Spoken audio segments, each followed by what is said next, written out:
Hello, hello, everyone. Welcome to Auntie Derek's Daytime Tea, where we discuss the latest celebrity tea in the news. And we do it live every weekday at 12:30 p.m. Eastern Standard Time on Chatmosa. I'm your host, Auntie Derek, and today is Wednesday, May 13th. So with me on the mic, we have some fabulous co-hosts. So we're going to start off with my Icy Chili. Hello, boo. Good morning.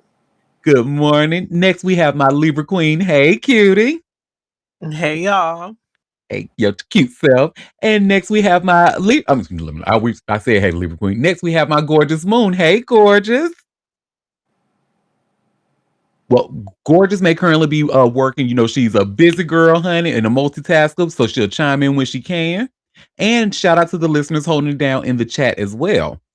Well, y'all, I think we got some good old hot tea to sip, so let's go ahead and jump right in. Tea time. Yes. Now the first thing was I hate to have to say it, but Cardi B, I think the B may stand for bird because word on the curb is her and that nigga is back together. Now it's been some whispers, but yeah, it looks like it may be a thing now. You should see where it says here by way of hot new hip hop. Cardi B and Stefon Diggs reconcile. NFL star stepped it up. Hmm. What did he step up exactly? That dingling or anywho? So Cardi B and Stefon Diggs had a child together back in November of last year. However, by February, the two were broken up. Diggs was going through legal issues at the time, stemming from abuse allegations made by former personal chef Jamila Adams. Recently, Diggs was found not guilty on assault charges. That same weekend, Cardi B was spotted with Diggs at a Mother's Day event. This immediately led to speculation that the couple had officially gotten back together. According to People, that speculation is certainly well placed. A source close to the situation noted how Cardi B left Diggs due to all of the drama going around. There was a lack of trust, and Cardi felt like she needed to distance herself. Cardi pulled away from the drama in February, a source explained. She didn't trust him and felt like things were going on behind her back. She wasn't in a place emotionally to deal with fighting and tension. However, just a few weeks ago, Diggs reportedly told Cardi that he is willing to make things work between the two. It was said that Cardi still cares for Diggs and that she is open to giving things a try. Given their recent proximity to one another, it does feel as though a reconciliation has taken place. He stepped it up a few weeks ago and showed her that he wants to make it work, the source continued. It was enough of an effort to get her attention. She still cares about him a lot. This is certainly a massive development for these two. Overall, this remains a developing story, and Hot New Hip Hop said they'll be sure to bring us the latest. And they sure will. So shout out to them for always bringing us the latest. What I say? The B stands for bird. He was sitting there, brought his charming self, honey. Look, did his bad bitch walk over to her face and smiling. Oh, I want, it. We got a baby together. I never mind the other newborn that I have as well. I want to make it work with you. Girl. Don't even bring that up, honey. They ain't got nothing to do with this right here. Girl. This is why I stay out of straight people business. This is ghetto. This is ghetto. Cardi, you deserve that. But you know what, though? If you don't, just like how y'all be telling me I deserve better when it comes to 50 Cent, because I know that man is trash, but I still love him. And I'm okay with that. So you know what? But you know what, though? I tell you, I'm the first to say I'm a bird. So, hey, self-awareness. Bird recognize birds. There you go. There you go, honey. We have a comment saying, I wish you would stop proudly boasting. Look, bitch, it's a defense mechanism. I gotta act like I'm proud of it so y'all won't use it against me. Well, so continuing with the Cardi B and Stefon. Well, this is really about Stefon Diggs, honey. Now, even though Jamila Adams has lost all of her credibility because she was recently Stefon Diggs was found not guilty as opposed to hitting her in the back of the head. But she's saying, even though he's not guilty, don't mean he didn't do it. And I actually do believe that something went down, but girl, you kind of messed up your credibility. Even though she's still talking, believe it or not. After all that, she's still talking. And I have another link from Hot New Hip Hop And you all should see where it says Jamila Adams accuses Stefon Diggs of abusing the mother of his child while pregnant. Now, which mother was it, Cardi, or was it the other mother of the newborn? Let's see what this article tells us. So last week, Stefon Diggs was in court to defend himself in an assault and strangulation case against his former chef, Jamila Adams. In the end, Diggs was found not guilty on both charges and is now free to go. However, in the aftermath of the verdict, Adams has continued to level her allegations against Diggs. She notes that just because he was found not guilty, it doesn't mean he's innocent. She has been adamant about the veracity of her allegations and won't be silenced anytime soon. In fact, the other night, Adams took to Instagram where she offered up some new allegations against Diggs. They have the video where you will see her accuse Stefon Diggs of assaulting the mother of his child while she was pregnant. Furthermore, she mentions Cardi B in the caption of her post, which insinuates the woman in question is in fact Cardi. While Adams does not say this directly in her video, she has certainly sparked lots of speculation. So, Cardi, you know I didn't lie. You know exactly who he really is. He did it to you, Adams explained. Ultimately, this latest response from Adams has created a stir on social media, with fans wondering whether or not Cardi is going to respond. One fan invoked the Tasha K situation, writing, I hope this chef ain't lying because Cardi likes to sue folks. Ask Tasha K, LOL. There were other commenters who suggested that a lawsuit could be on the horizon. With that being said, Cardi B has not yet leveled a response to Adams' allegations. The same can be said about Stefon Diggs. This is a developing story, so be sure to stay tuned as Hot New Hip Hop will bring the latest updates. Why don't she just shut up? Good question. I mean, seriously. Hey, boo. I'm with you, chill, because I was like, oh, you itching to get up. Look, like that other person said, did you not see what happened to Tasha K? Mind your business. Look, and she said she won't be silenced anytime soon. Okay. Until that lawsuit Okay. come. Stick around and find out. Cardi don't play about you be right there with Tasha K. On millions. And we know you ain't got no money because you just lost the lawsuit. Girl, sit down. And not on his penis, allegedly. She just mad she ain't getting it. And I don't know why y'all want that community peen. Ugh. Yeah.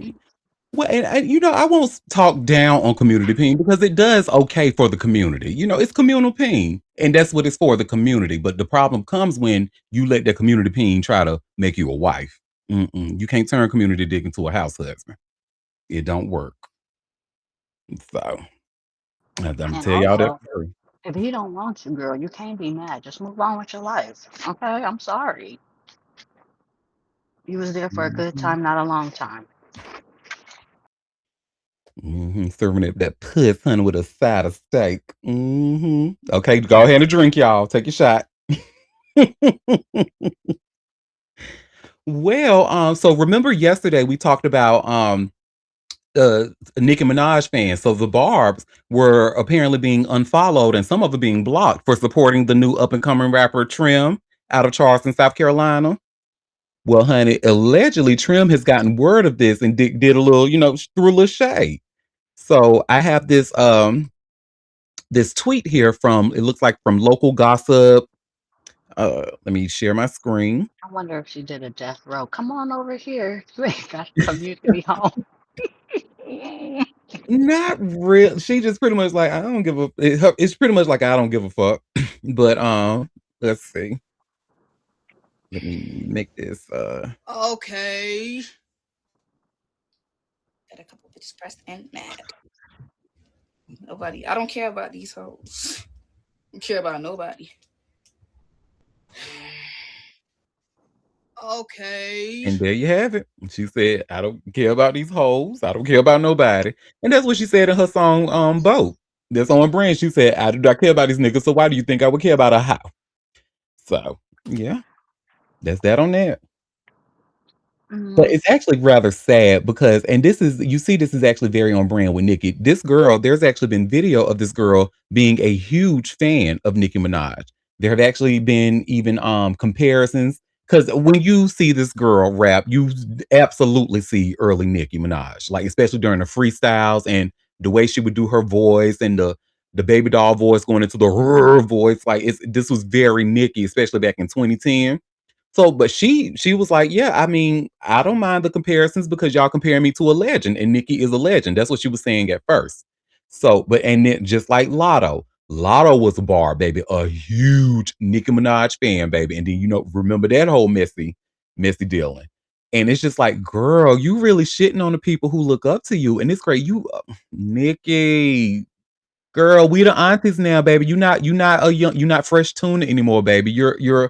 You're fried fish, and that's okay. Like I'm fried too, baby. We're fried seasoned fish. We don't have to be young. Our young fresh tuna days are over, long gone. We've been there, done that. Bought a t-shirt, bought a souvenir. Let these Speak girls for have their yourself. moment. Oh, oh, I mean, some people just born haters. She's a born hater. Like you can't wish nobody well. You can't big up nobody. You're so negative. I mean, she is just a negative pussball of a human. She can go I to hell. mean, really unfollowing your fans because they are supporting or want to support an up and coming rapper just because there are comparisons of you. I'm Nikki. Hey, Chaotic Cup, welcome. So that's that on that, child. Hey, hey. All right, what I got for y'all now? Ooh, y'all.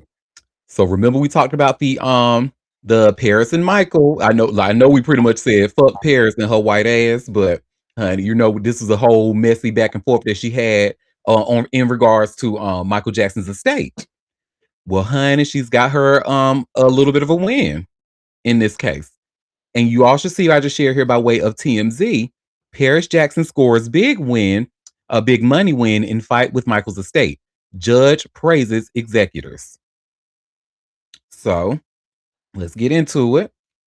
Paris Jackson scored a major win in her battle over money spent by the executors running her late father Michael Jackson's estate, while the executors also received praise for their work, TMZ has learned. According to court docs obtained by TMZ, a Los Angeles judge ruled that $625,000 in bonuses paid by executors John Branca and John McClain to third party law firms will have to be returned to the estate. As TMZ first reported, last year, Paris raised concerns about certain bonuses paid out to third party law firms that worked on the estate in 2018. Paris claimed the bonuses were excessive and not approved. At the time, Paris's lawyer argued the irregular payments raised serious and substantial questions about executors' ability to effectively supervise counsel and questioned the so-called wasteful six-figure gift giving to themselves and their colleagues. In another filing, Paris claimed the present record suggests a group of closely knit, highly compensated lawyers is exploiting executors' lack of oversight to skim money from the estate in plain view. The executors argued the fees were standard for the industry and claimed they earned the estate a ton of money during the year in question due to massive deals they closed. The court acknowledged the work the executors did to transform the estate into the financial powerhouse it is today, noting they had created real and substantial generational wealth for Paris and her two brothers, but ultimately decided the $625,000 in bonuses were not approved and needed to be returned to the estate. A rep for the executors tell TMZ, "We are gratified that the court itself recognized and praised the work of the executors and its outside counsel in today's decision." The rep added, "While the court has previously approved several other bonuses to outside counsel over the years for their extraordinary services, and this was the first time they were the subject of objections, the executors have always understood that legal fees are subject to court approval and have always required outside counsel to agree to return any funds to the estate if payments were not approved." The rep pointed out the bonuses were not paid to the executors themselves, but rather to outside law firms. The rep said that ultimately, while we disagree with the decision, we fully respect it and plan to move forward accordingly. And there's actually been an update in this story that I'm seeing for the first time. Um, The update says a spokesperson for Paris Jackson tells TMZ Paris has always been focused on what's best for her family, and this ruling is a massive win for them. After years of delay, the Jackson family will finally get the transparency and accountability measures Paris has fought for. No, listen. She might be something, honey, but her story has never changed. She said, "Listen, they keep on spending like large amounts of money, and they don't have to. Like, and this is crazy. And now, based on this court ruling, it looks like that court agrees. $625,000 they have to pay this, which is like compared to what the estate is worth. That is a truly small amount, but like that raises concern. Like, okay, if y'all were able to do this like unapproved, what other things were you all doing? Like getting a Miles Teller to play your ass in that damn. I was about to call it a flop of a movie because it didn't flop. It actually did really well in the box office, but I still think it was a money laundering scheme, honey. Either a money laundering scheme or an attempt to launch Jafar's career as an entertainer. But yeah, so here you go. So, and I'm gonna like watch this because I'm gonna see if she's gonna take them back to court for other things because this is Okay, well, she ate that one little thing. That that one was little okay. thing. You ain't that bitch enough, but you ain't that one little thing, girl. Look, I'm still side eyeing her. Like, I mean, glad you found it. But also, if you over there thinking your daddy did all this stuff after investigation being by the FBI, all this stuff and scrutinized for many years, and nothing of substantial evidence ever came about. But then you let them people talk to you, and then you like, I believe them, and then you don't deserve none of his money either. You could go to hell.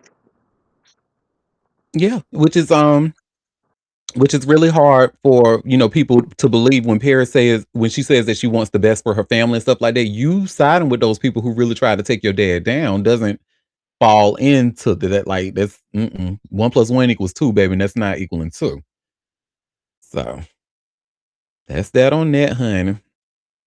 Well, speaking of somebody else who gets major side eyes from lots of people. Look, I tried. I really tried to be on the girl side, but she does nothing but show her ass every time. And defending her, honey, would be just like a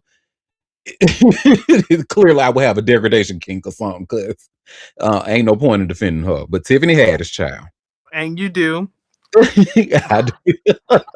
You know, that girl, you want her to win, but my God, she Who is wants her to win? Who? I back in the truly day. did. Who? Back I in the Who? day. did. I wanted her to win, especially when she first came out and we heard of her Yeah. story and stuff. Like I wanted her to win, but she Who currently? No, because she do it to herself, shoot herself in the foot. And no, this is no shade. But even Law woke that up. I love Tiffany, but she fucking fucked up my bag, essentially. And ain't nobody got time for that. I'm rooting for everybody black who got some goddamn common sense, who And got their head on a fucking swivel and who's gonna look out for me as I I'm said looking in the out for them. beginning, I thought that she was coming from a different place, and then I figure out she dumb as rocks. So, yeah. Not Because rap too tight. when you But remember, also, honey, at the beginning, like she was real. It was a whole different type of energy she was giving out. Like, and especially when she was back on the Bill Bellamy, who got jokes and doing her stand up and stuff. Like she seemed like the cool girl next door. But now, I don't know. she ain't rap too tight. it must be from my daddy's side. Ooh, No, well, her mama was crazy because of a car accident.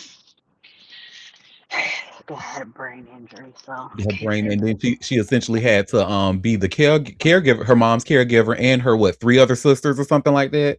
Yeah, through the abuse.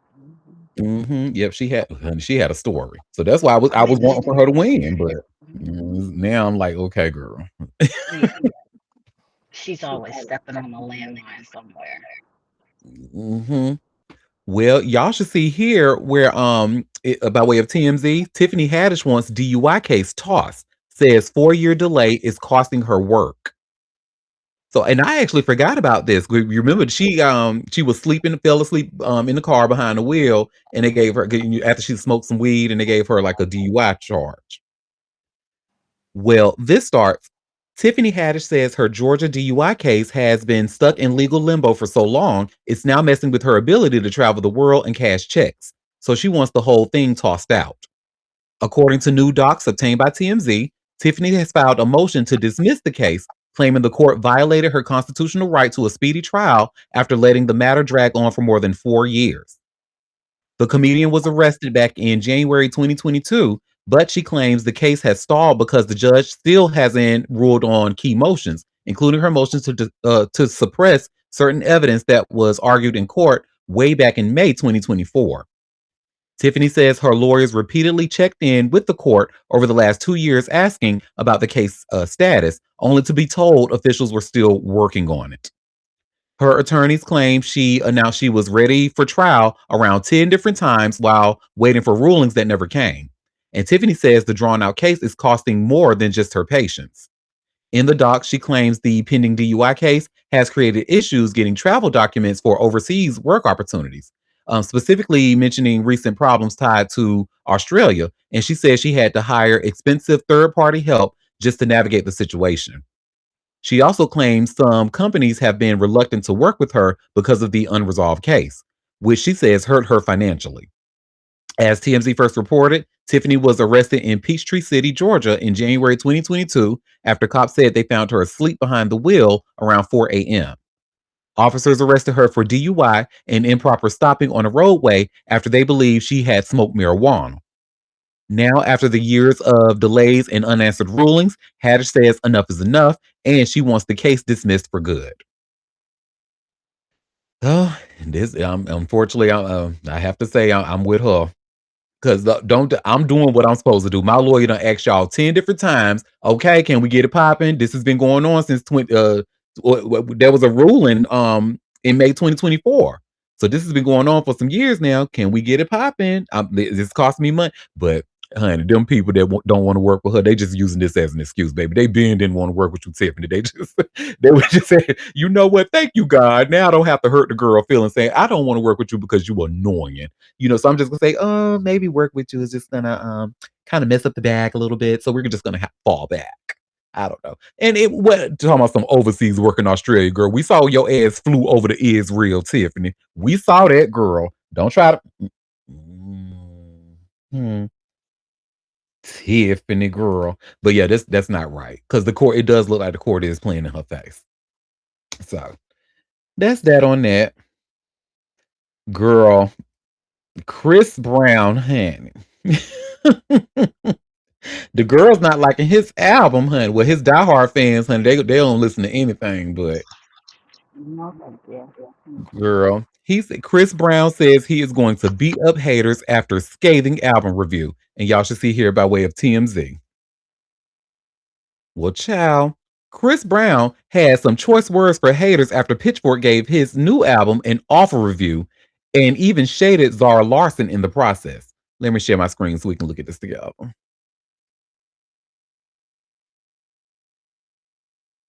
So it says, check out his heated Insta story from Tuesday. He tells fans he knows they want him to say something about the criticism, but instead he says we kicking their ass, and he takes his passionate clapback to the next level, adding, I'm gonna keep my foot on their neck and we ain't stopping. I don't know if I should call the police, girl, because that sounded like a threat, girl. Anyway, let's see what he has to say. Team Breezy. I know people want me to get on here and, say some sad but that. We kicking their ass, goddammit. We ain't letting up. I'm gonna keep my foot on their neck and we ain't stopping. You hear me? We doing this motherfucker tour. More to come. I'm not gonna tell you what's more to come, but it's coming at the end of the day. I don't give a what these is talking about. I know exactly who my fans is, and I know exactly who hearing this album. If you're not my fan, I don't want you to listen to my Go listen to my Zara Larsson or somebody. And the powder is strong. Powder is strong. Cocaine. Woo! Yeah. Glory. Mm-hmm. And So what he was talking about, because Zara Larson, and remember I just said the other day, like when we weren't recording, I was like, that little skinny white girl can sing. She can sing her little skinny ass off. But there was an interview with her. She was saying that how she don't put abusers on her playlist, so Chris Brown would definitely not be in her playlist. So that's what he was talking about. Like, go listen to Zara Larson or something. One artist we would never find on a playlist of yours. There's so many artists I have blocked on Spotify, and all of them are like abusers. You certainly wouldn't find like a Chris Brown song. Hi. Oh. And he was mad because she was telling the truth. That's crazy. Yep, but he says Chris Hurricane in the comments came after Pitchfork gave his brand new album Brown a score of 1.3 Tuesday and called it a real piece of shit. And that's what he get for also biting on goddamn Duran Bernard shit. Ooh. Boy, he talking about I ain't gonna tell y'all what's the new stuff we got coming up. Baby, you ain't gotta tell it. It's gonna be the same exact shit you've been giving us since 2006. The same exact formula that you've been doing for the same. Not that formula we talking about you mixing in your kitchen, allegedly. The same exact musical formula that you've been giving us for this. So all your shit gonna sound the exact same. I ain't even heard the album. I'm not gonna listen to the album. But those who have heard the album told me that shit sounds just like the last 3 albums that he made.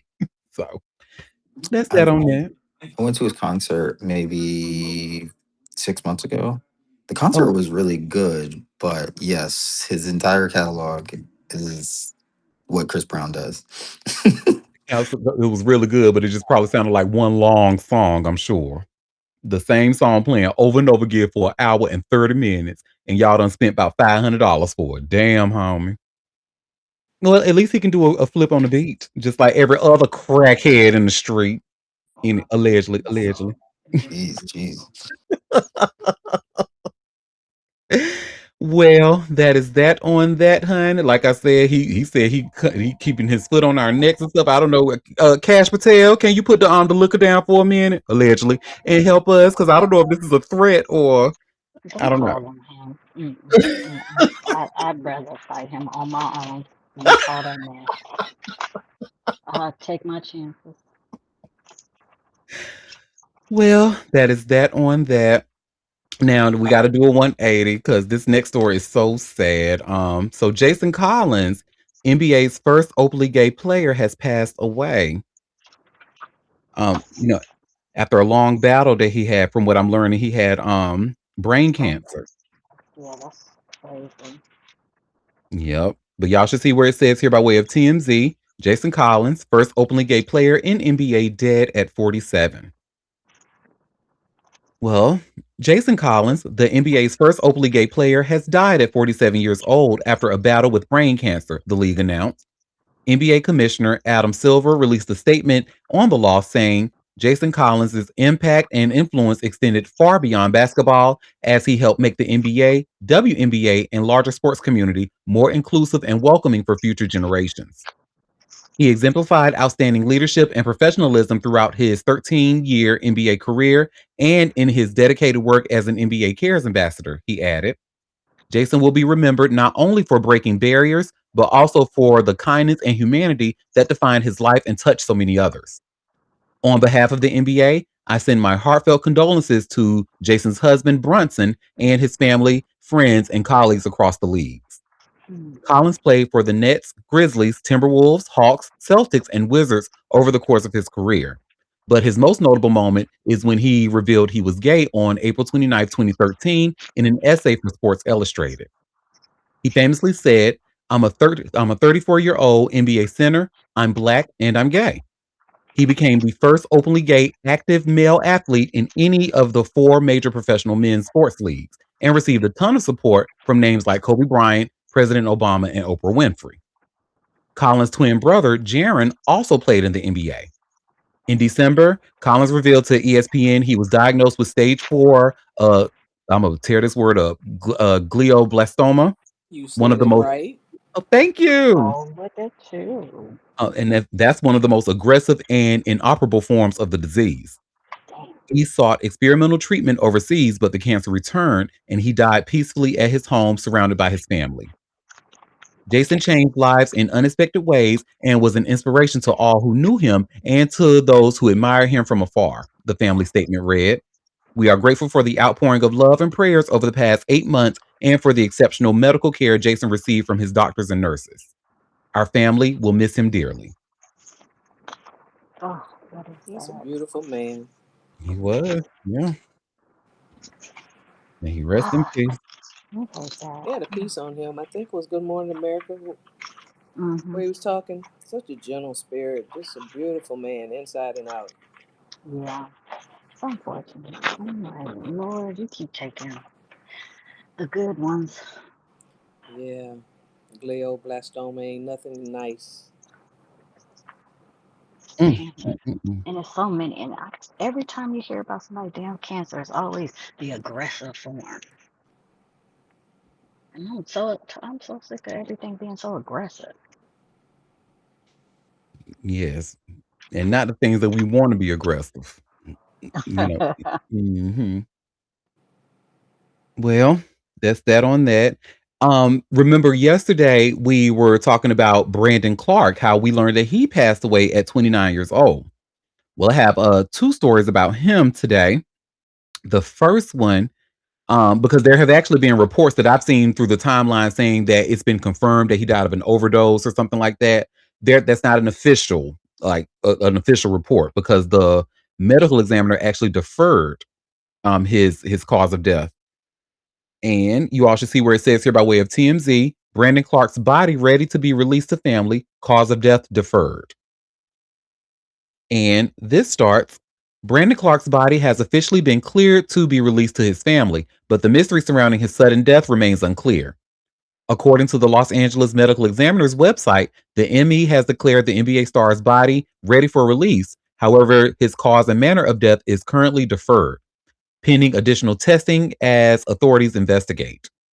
As TMZ previously reported, Clark's death came just days before he was due in court to face multiple charges, including trafficking a controlled substance and felony fleeing. We're actually going to get into more about that in just a moment. The Los Angeles Fire Department PIO confirmed to TMZ Sports they responded to a medical emergency around 5 p.m. on Monday when paramedics got to the scene. The 29-year-old male was declared deceased. TMZ Sports confirmed his death is being investigated as a possible overdose, with officials finding drug paraphernalia inside the home the Memphis Grizzlies players was staying at. I don't know why that just tongue twisted me. Anyway, the Grizzlies released a statement Tuesday saying, "We are heartbroken by the tragic loss of Brandon Clark," adding, "Brandon was an outstanding teammate and an even better person whose impact on the organization and greater Memphis community will not be forgotten." So, yes, well, that's really sad. But just like I said, we have another story about him being scheduled for court. For some and Chile, is it pronounced kratom?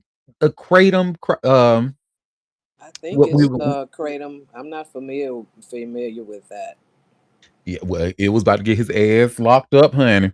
And you see where it says here by way of TMZ, Brandon Clark was scheduled to appear in court on drug charges days after his death. And this starts, Memphis Grizzlies star Brandon Clark was supposed to face an Arkansas judge set just days after his sudden death the other day. And court records show the late NBA player had been staring down a series of serious criminal charges. According to court documents obtained by TMZ, Clark had been charged with felony trafficking a controlled substance after authorities say they discovered illegal narcotics, including popular painkiller kratom, during a traffic stop in April. Prosecutors also hit Clark with a felony count of fleeing in a vehicle or conveyance exceeding the posted speed limit, with authorities saying he attempted to evade cops during the alleged incident. The list of charges didn't stop there. Clark was additionally hit with 3 misdemeanors: possession of a Schedule 6 controlled substance under 4 ounces, improper passing on the left, and speeding more than 15 miles over the limit. Court officials had scheduled Clark to appear before a judge on May 15th. That was before he suddenly died the other day. And now the case cannot proceed in light of the tragic news. As TMZ previously reported, The Los Angeles Fire Department responded to an emergency call around 5 p.m. and TMZ confirmed with authorities that his death is being investigated as a possible overdose. I'm just going to stop here because it has some of the same repeat language you just read. But yeah, we have a comment saying, "What's with his hair?" He just, he just needed a retwist. That's all. But he was busy, y'all. He was in the middle of allegedly making a delivery. Um, I actually just started watching the new season of Euphoria. I seen the first episode, and now I see that Rue is a whole drug mule now, bitch. So this is probably what it was given. He ain't had time for no retwist. Retwist can take. You got to sit in the salon, and he ain't had time. So yeah, let me just put on the hat and go on about my business. You should have To cut that jump shit off. to jump back for a second, Rue is a whole ass mess this season. Oh my. I've only seen the first episode, and yes, you were absolutely right. I only imagine it's gonna get even worse. Yeah, I I'm got on caught up emphasis. right now, and yeah, it's been a yeah. Um, Chill wanted him to cut it off, and Chill is a fan of letting it grow a little bit. Not the, she said this is too much. You It's went it too far. definitely too much. That's how I know it's bad. Chill said no, Mm-mm. he went too far. His rat's nest bullshit. I can't stand that. Yes, because what did Officer Rainisha Williams say in Reno 911? She was like, see the ponytail, see that's in Asia, but the edges in Africa. See them continents don't mix, baby. You got to go and get you some hair that blend.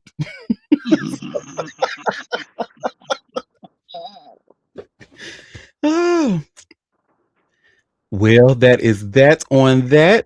I actually have to apologize to you all because this story I actually had on my list for yesterday, and somehow I didn't read it. I must have checked it as if I did read it, but we're going to talk about it today. Do y'all remember? So we talked about Miles Bridges last week, and that girl who we tried to not claim that baby mama who drove to Charlotte and cut his tires while he was in there playing. And we tried to say, wait, I don't think she's Black American. I think she's South Asian. No, baby. Her name is Michelle, spelled with a Y, and her last name is Jackson. Johnson, excuse me, Johnson. She's one of us. That girl's Black American.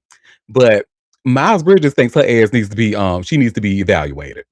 And you see where it says here by way of TMZ, NBA star Miles Bridges asks judge to order X to submit to psych exam. I mean, He if ain't wrong. What? look, Why you waking that up? We could have just went past this. You say you did it. You checked it off for a reason. yes, honey.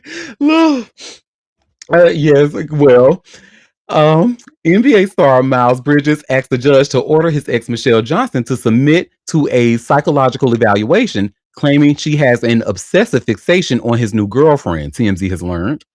According to court docs obtained by TMZ, the Charlotte Hornets star claimed Michelle has been acting quite erratically in the past couple of months. He says the exes share 4 minor children and have had a temporary custody and support deal in place since 2023. In his new filing, Miles claimed Michelle's actions show she has failed to prioritize the children's need over her own personal grievances, saying she constantly initiates prolonged, emotionally charged communications during late night and early morning hours. He included a series of alleged messages that Michelle sent him, including one of her saying, "You lied and you said you wasn't dating Shar when whole summer you were not together and you wanted her out multiple times and tried to. That's what you just lied to me about." Miles claimed the alleged messages show his ex's intense and persistent preoccupation with a significant other, which is part of the reason he is asking for a court order requiring her to submit to a comprehensive psychological evaluation. The NBA star alleged Michelle also threatened to disseminate intimate information about him. Michelle has denied the claim she threatened to reveal any such nude photos or videos to the public. As TMZ first reported, Miles obtained a temporary restraining order against Michelle after accusing her of cyberstalking him. In his petition, Miles also claimed Michelle showed up to one of his NBA games and appeared to try to tamper with his vehicle's tires while he played. Mhm. Miles drove her crazy. Look, I mean, it's in the messages, y'all. Like we get that, and I know I ain't saying I'm not definitely not excusing her actions, girl. You left your kids with that nanny and drove your ass to Charlotte to a whole active NBA game and cut that man tires, knowing the new girlfriend and the kids had to get home. But look, you lied to me about Shara. You said the whole summer y'all won't date, and you tried to get her out. This leads me to believe that he was You in her face, telling her some shit. you were, but you the ex. Bye. He don't got to tell you nothing, He don't girl. have to, but I think based off of her mess, I think he was telling her like, I don't know. You know how niggas do.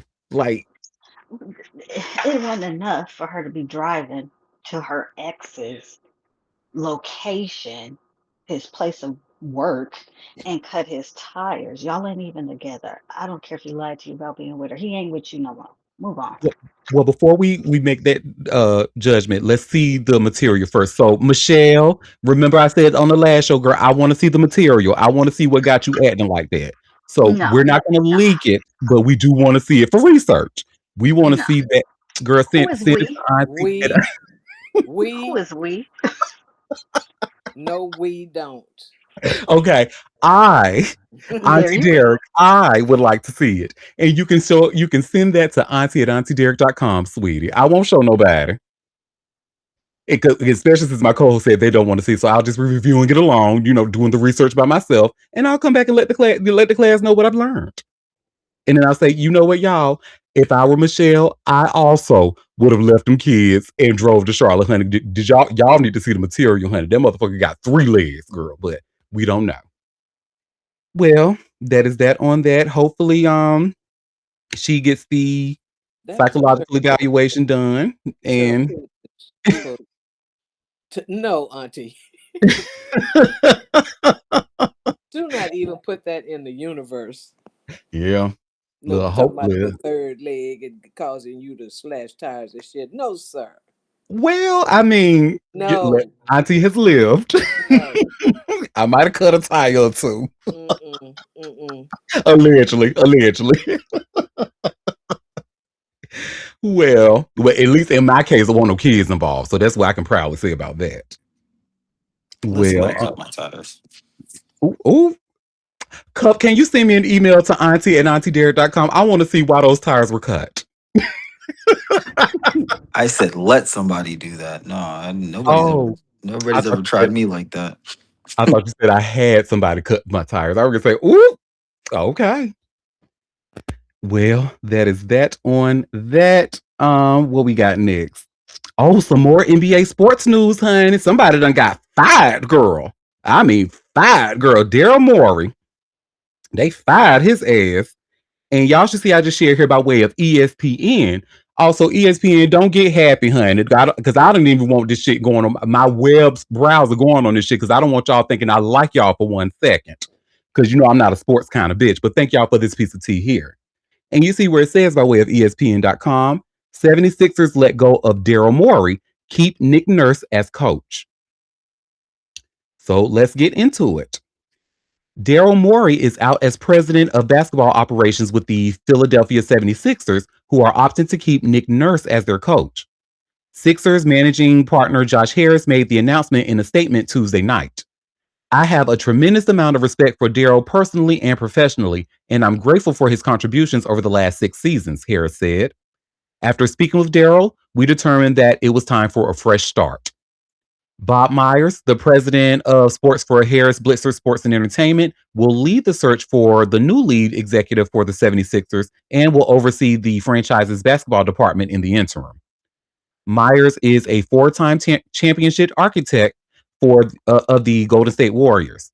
The incumbent staff will be evaluated by Myers and then the incoming top basketball official. I know how much the 76ers mean to the city of Philadelphia, and it's important we find the right leader to shape the future of this team, Myers said in a statement. The process will start immediately, and we will be thorough and deliberate in our evaluations. I believe this is a destination for top talent across the league and look forward to solidifying our infrastructure moving forward. Morey had led the 76ers basketball operations for the past 6 seasons, with 5 playoff berths and a 270 to 212 record during that span. The 76ers have not advanced beyond the second round of the playoffs under Morey and have not been to the conference finals since 2001. Morey traded for James Harden, with whom he previously had success in Houston ahead of the 2022 deadline. However, the reunion was short lived as the 76ers declined to offer Harden a long term maximum contract in 2023. Philadelphia agreed to search for a trade upon Harden's request after he agreed to pick up his $35.6 million player option that June. But the Sixers' asking price was too steep, and no teams were willing or able to meet it at first. After trade talks broke off, Harden blasted Morey during a professional tour in China, telling a crowd, "Daryl Morey is a liar, and I will never be part of an organization that he is a part of." Let me say that again. Daryl Morey is a liar, and I will never be a part of an organization that he's a part of. Harden eventually reported to training camp that summer, but never suited up again for the 76ers as he was traded to the Clippers on Halloween, with Philadelphia landing LA's unprotected first round pick in 2028 and swap rights in 2029. Philadelphia still owes Brooklyn a top 8 protected first round pick in the 2027 draft from its original acquisition of Harden. Morey also signed Paul George and Joel Embiid to massive contracts. George agreed to a 4-year, $212 million maximum deal in summer of 2024.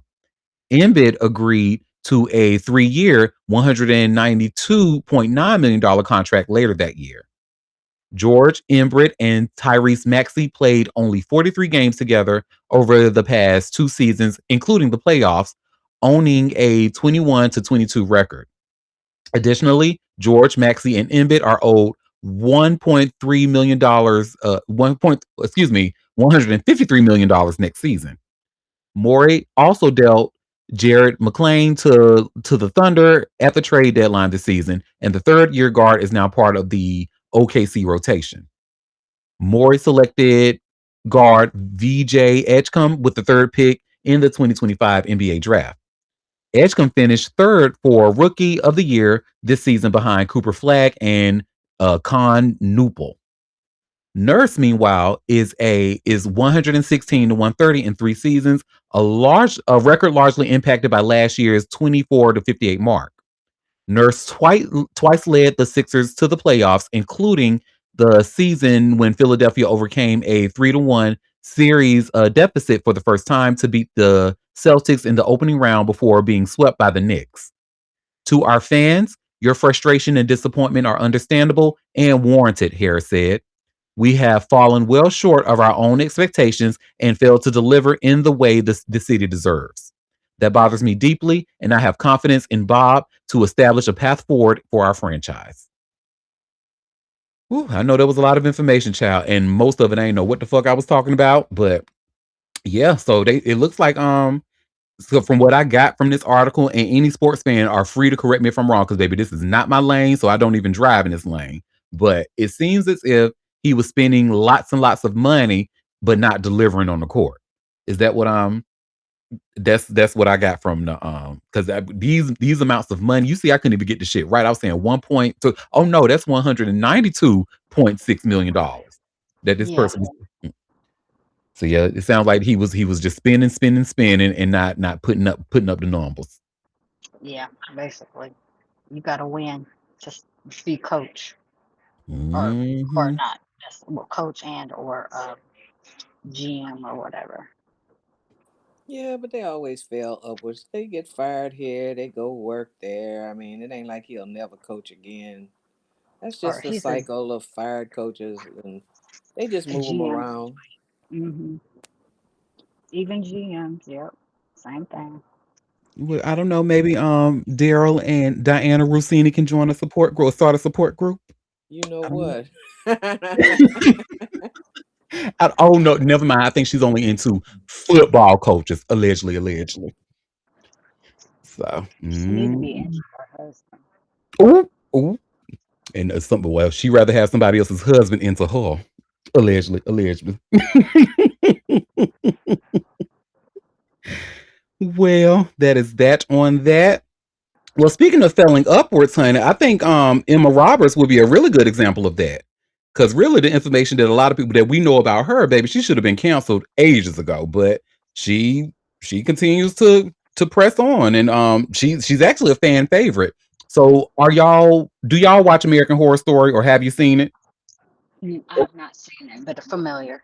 Okay. Well, it's coming back for the 13th season, and a lot of favorites are coming back, including Evan Peters and Emma Roberts. Now, for those who aren't fans of the show, what's crazy about this is that this was a real life couple, Evan and Emma. Emma is famously Eric Roberts' daughter.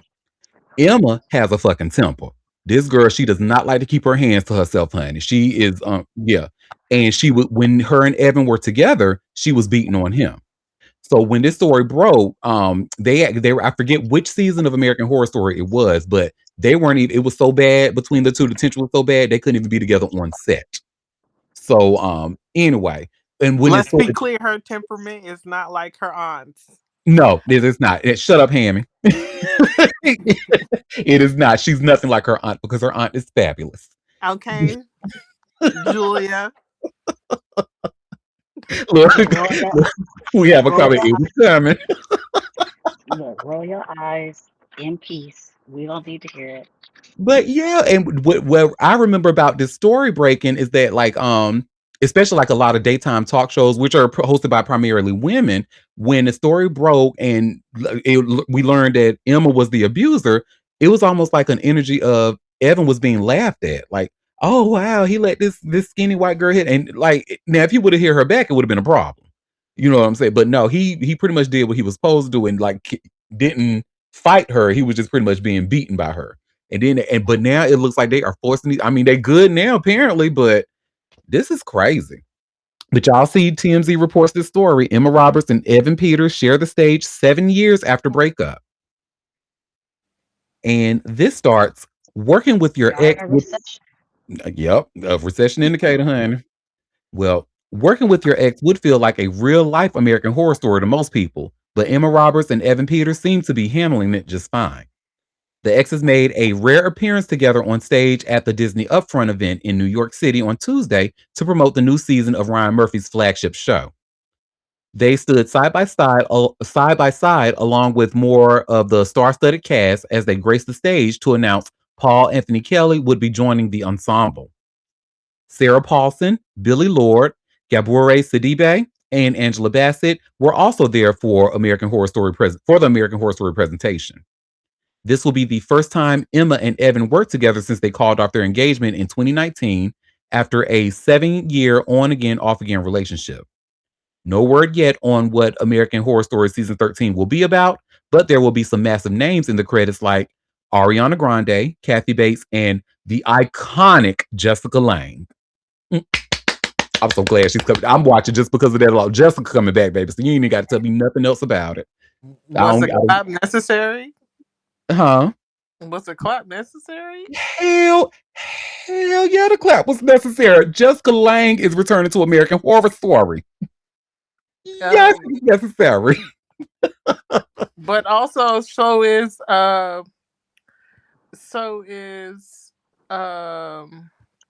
Angela Bassett. Oh yes. Oh, well, you know, honey, but she was in it recently. Jessica wasn't in it for a long time. We don't care about Jessica. Yes, we do. The fans of America. Yes, she's a huge part of that. not too much. Why you don't like Jessica? What she do? Cause it was the clapping for me. The fuck. Like, that's a little bit of hate right there. I mean, geez. Yeah. It sure is. When did Jessica Lange stop American Horror Story? She quit after Freak Show. So that was Freak Show was season, was it 5 or 6? It was one of them. So now we're on season 13. That's what I mean. Jessica hasn't been a part of it in a long time. So the fans are. I'm one of the fans that are super excited about this. Okay. Question. Is it scary? Is it scary or is it just creepy? It's creepy and weird. It's not. If you can, somebody who's not into scary movies can certainly watch American Horror Story. Okay, maybe it'll be on my list to binge watch when I Yeah, Well, you since know, finally go back to TV. 13 seasons. Yeah. I think Chili would actually be a good person because I know Chili doesn't really like scary movies like that, but she and I had actually talked about I think season 10 of American Horror Story together. And Chili, Yeah, I like would you recommend Horror it? Story. Yeah, yeah. I don't think it'll. Hammy in the chat picking on my accent, y'all. American Horror Story. Hmm. But that clap though, that clap was doing the most. Yeah. Shout out to Jessica, honey, baby. That is an actress, honey. Just like you And said, infrastructure. clearly it's a recession indicator because why she coming back after all this time? She Yep. broke. She broke. And shut up, Cup. I heard you. Well, she probably Jessica. not broke. She probably just enjoyed doing the show because it's a big fan favorite. I mean, just And because she's actresses come back after years don't mean they broke. and she's 77. So she just probably doing a Yeah, little she yin just doing yang it for around the house. fun. Yeah, yeah. Look, I would imagine, honey, if I had to take a guess, she probably be like, Ryan, what the hell you had me doing this damn freak show? You had me come on here with one leg acting a damn fool. Don't call me no more for this bullshit until you do. But what I think is happening, especially based on this cast, I think it might be like a re-envisioning of Coven. That was season 3, especially when they have Angela, Gabourey, Billy Lord. Well, Billy Lord's been part of the other ones. But Gabourey and Angela for sure, because they were big parts of Coven. Well, So, clearly I'm gonna have to watch this because I don't know what the hell you talking about. and the thing about this Quinn is that you can actually watch, like, you don't have to watch in order. Like, you can start watching Coven season 3 right away because no season has anything to do with one another. Yeah, I'm gonna watch it sequentially. But okay, so yeah, the girl coming back. Kudos to her. The lady, I should say. The, Jessica Lange. the Do y'all remember her? I'm certainly dating myself, but do y'all remember her from Losing Isaiah? That was my introduction to Jessica Lange. I remember losing Isaiah. I do not remember her. Again, I, me black. I do remember. I put up my black fist. Um, but also congratulations to her coming back, doing her little yin yang as Moon said. I'm probably try to catch some of this because it's a little witchy or whatever. That's my vibe. That's my Yeah. type. You would Um, definitely love season 3. That was so camp, girl. For those, if you like witches, baby, that was for you. but Ooh, yeah. and Okay, we have a say comment less. saying, speaking about American Horror Story, fuck Julia Roberts. No correlation, but Wow. warranted. Wow. Wow. You just had to get that off, didn't you? You just had to. Mm, mm, mm. Hammy, I really need you to explain. I need an explanation. It don't make no sense to me at all. I need an explanation. Is there something we don't know? Is Emma a spawn of her? You know what I'm saying? Because we need to really know the facts. He Hammy said there says, have a wasn't meeting, gotta go. he said Lying. he said there was no reason. I just don't like her. He That's said, what he what's said. understood don't gotta be explained. I just don't like it. Libra to Libra. I mean, Oh, there's people but I just don't like. Libra Queen, after you watch these, because I would certainly anyone recommend for sure watch 1, which is Murder House season 1, and 3, Coven. So those were, and you will see why I was clapping for Jessica Lange. I probably won't, but You probably will, girl. She a bad bitch in them shows. Well, that is that on that. What we got next? Oh, girl, Caitlyn Jenner, child. So remember we read stories about her suing her former manager who's no longer with us, suing her former manager's estate. Now she being sued. Caitlyn ass being sued for scamming honey with her big-footed stupid ass. Jump scare. Sorry, I meant to say jump scare before I posted this, but y'all should see where it says here by way of TMZ. Caitlyn Jenner and her purge mask looking face sued over alleged crypto pump and dump scheme. So let's get into it. Caitlyn Jenner is facing a new class action lawsuit over her Jenner meme coin, with investors claiming they got burned in a celebrity fueled crypto cash grab. According to the explosive 97-page filing obtained by TMZ, a man named Lee Greenfield claims Jenner and her manager, Sophia Hutchins, orchestrated a crypto pump and dump after hyping up a token pair, promising the project was a long term play while encouraging fans to buy in. The suit claims Jenner repeatedly told followers she was solely focused on the coin, pushed slogans like, "We're sending this coin to the moon," and even tied the token to Donald Trump and MAGA messaging to attract buyers. This filing includes a bunch of screenshots of Jenner's tweets and promo posts. But Greenfield says the whole thing quickly went sideways, claiming Jenner abruptly pivoted to promoting another crypto coin called BBARC just days after the launch, causing the original Jenner token to crater by roughly 75%. The lawsuit says the crypto project started falling apart after promoter Sahil Aurora, who allegedly helped launch the coin, was accused of pulling money out of the operation and cashing its value. According to the filing, Jenner later blasted him online as a scammer, but kept promoting other versions of the coin anyway. Investors claim Jenner kept telling buyers the coin was the real deal and about to blow up, while people behind the scenes were allegedly making money off fees and token sales. Greenfield says he lost more than $40,000 after buying into the coin.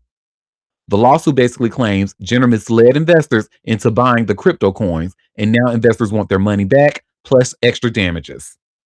Well, honey, you gonna have to hang that up flat screen. You ain't getting not one brown penty of that money back, honey. And my thing is, Investments so have risk. Duh. That's in the hello, fine print. Cup. I really wish that somebody would have had your number and they would just simply ask you, "Hey, do you think this is a good idea?" You would have told them, first of all, hell no, for two reasons alone. The cryptocurrency, let's start there. And then two, look at the bitch who's promoting it. That's a scamming ass bitch and being a scamming ass bitch. Are you kidding me? Girl. The only coin that might be worth it is the Cheeto Man coin, only because that nigga can't go to. I don't know why we can't get him on any charge. There you go. Because he got a complexion for the protection. So he is a mediocre white man's dream, honey. Wait, I can be that, not put in much work, and I can be president. Wow, child. And that's what and I don't feel sorry for your stupid ass, Lee Greenfield, stupid. And then what I'm getting from this article is that this Lee Greenfield person like looked to Clayton and thought this was reputable because Caitlyn was tying in the coin to MAGA and Donald Trump. Bitch, It's giving you got Republican. you got two scamming ass bitches, honey, on top of this, and you still thought it was a good idea, and now you mad you're out of $40,000. Okay, girl. This witch is aging terribly, like sour milk. She really looks like the purge mask. Crazy. Well, that's that on that, child. Oh, y'all, let's talk about some other rich people problems, honey. Lisa Vanderpump, her handyman is suing her. And y'all should see what I just shared here by way of, again, TMZ. And it says Lisa Vanderpump's handyman seeks six-figure sum after alleged fall at Real Housewives of Beverly Hills star's home. This is the second story that we read about one of the Beverly Hills housewives being sued after somebody being. The first one was Kathy Hilton, and this now Lisa Vanderpump. But with Lisa, this is the handyman. This wasn't a friend. Yeah, you the handyman. You supposed to fix anything that's a problem. Now you want to see, you can't have nobody at your house, honey. You can't And have baby, nobody at your house. he wants when I tell you he wants green money, honey. So a handyman who claims he was injured at Lisa Vanderpump's $14 million mansion is now demanding a hefty sum in court, TMZ has learned.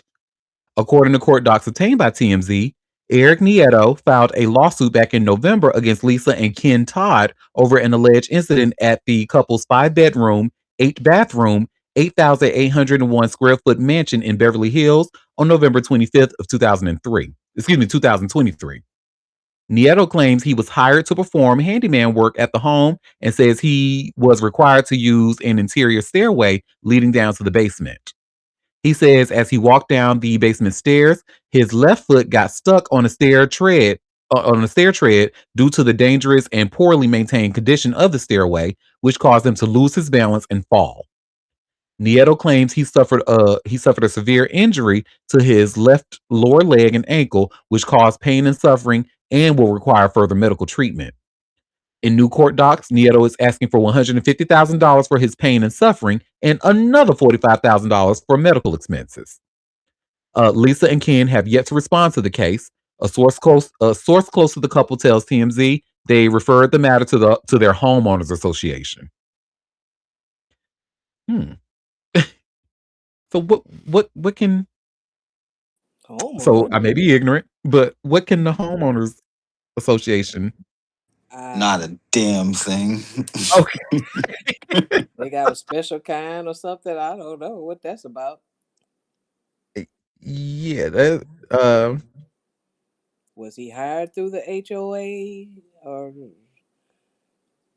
because I That might know be the only thing that like I can think of is yeah, he if he was hired by them, but I don't know how you would not sue your HOA for hmm, referring an idiot.